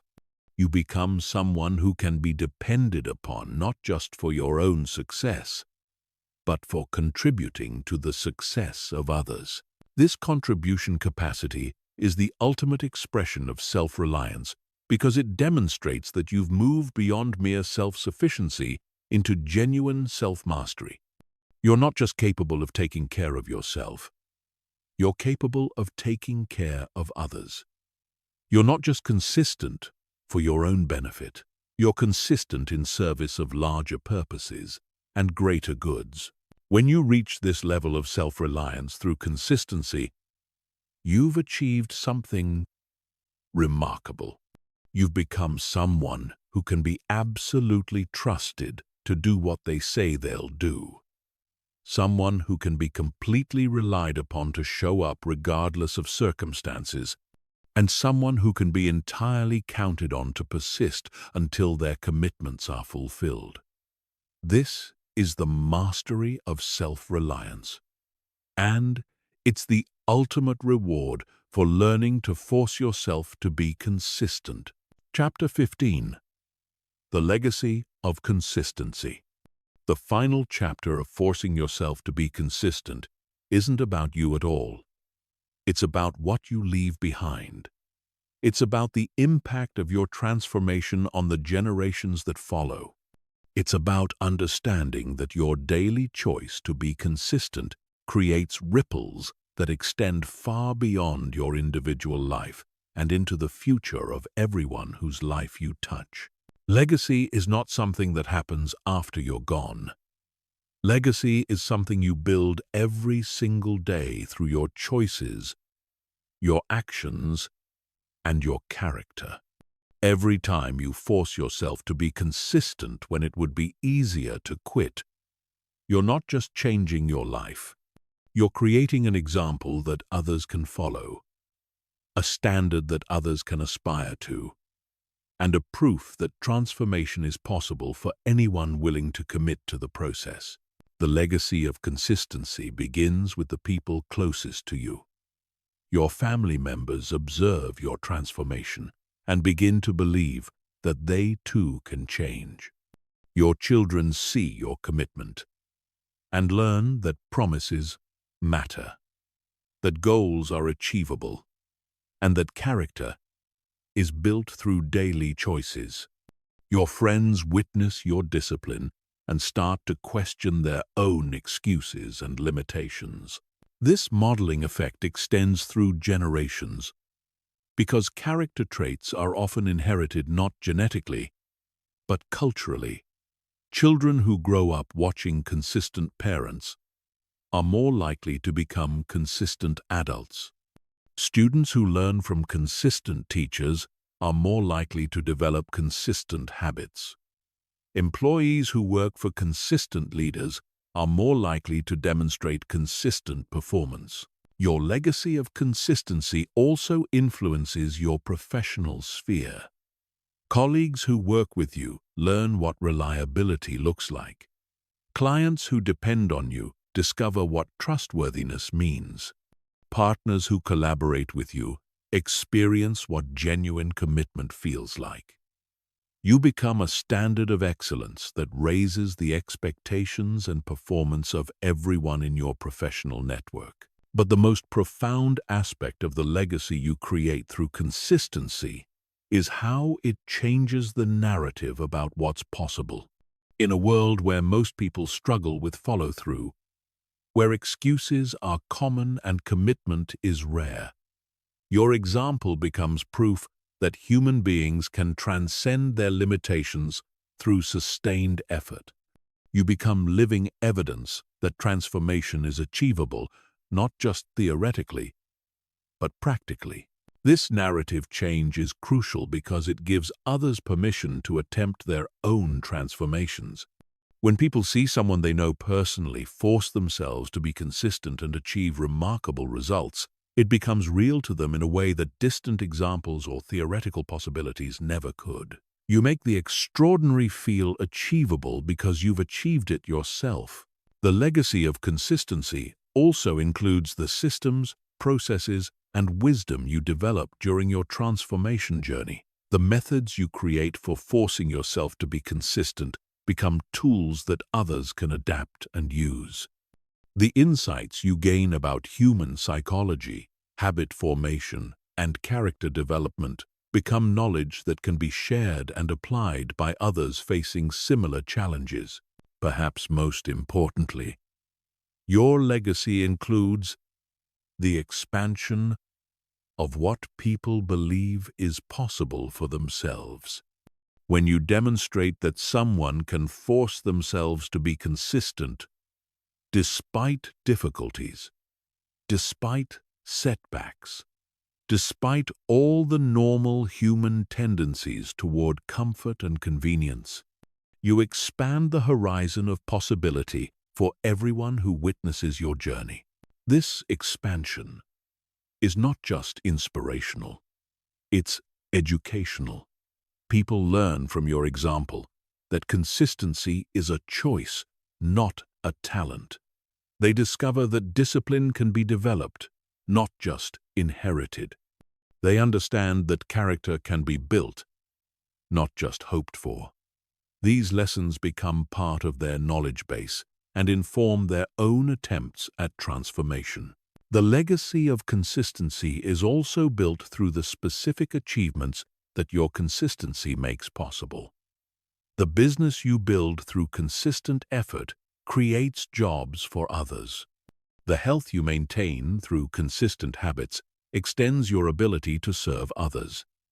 The skills you develop through consistent practice enable you to contribute more effectively to your community.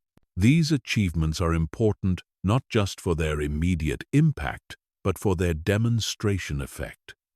They show others what becomes possible when someone commits to forcing themselves to be consistent over time.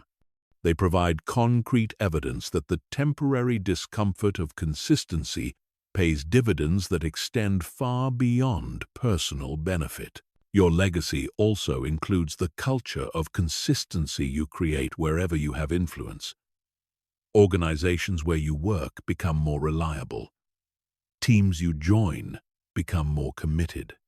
Communities you participate in become more disciplined. Your presence and example raise the standards and expectations of entire groups of people. This cultural impact is often the most lasting aspect of your legacy because it becomes self-perpetuating. When you create a culture of consistency, that culture continues to influence new people long after your direct involvement ends. The standards you establish become the new normal. The expectations you model become the baseline for others. The ultimate legacy of learning to force yourself to be consistent is the demonstration that human potential is far greater than most people believe. Through your transformation, you prove that ordinary people can achieve extraordinary results through sustained effort. You show that anyone can change, anyone can grow, and anyone can become the person they want to be if they're willing to force themselves to be consistent. This demonstration becomes part of human history, a small but significant addition to the collective evidence that people can transcend their circumstances through character and commitment. Your story joins the countless other stories of individuals who decided to force themselves to be consistent and discovered that this decision changed not just their lives, but the lives of everyone around them. When you understand that your consistency creates a legacy that extends far beyond your individual achievements, it transforms your motivation from personal to universal. You maintain your commitments not just for your own benefit, but for the benefit of everyone who needs an example of what's possible. You force yourself to be consistent not just to achieve your goals, but to expand the realm of possibility for others. This is the ultimate meaning of forcing yourself to be consistent. It's not just about personal success. It's about human potential. It's not just about individual achievement. It's about collective inspiration. It's not just about your transformation. It's about creating proof that transformation is possible for anyone willing to make the daily choice to force themselves to be consistent, regardless of how they feel, regardless of their circumstances, and regardless of how long it takes. Your legacy of consistency becomes a gift to the future, evidence that human beings can choose character over comfort, commitment over convenience, and long-term vision over short-term pleasure. And, in the end, this gift may be the most important thing you ever accomplish.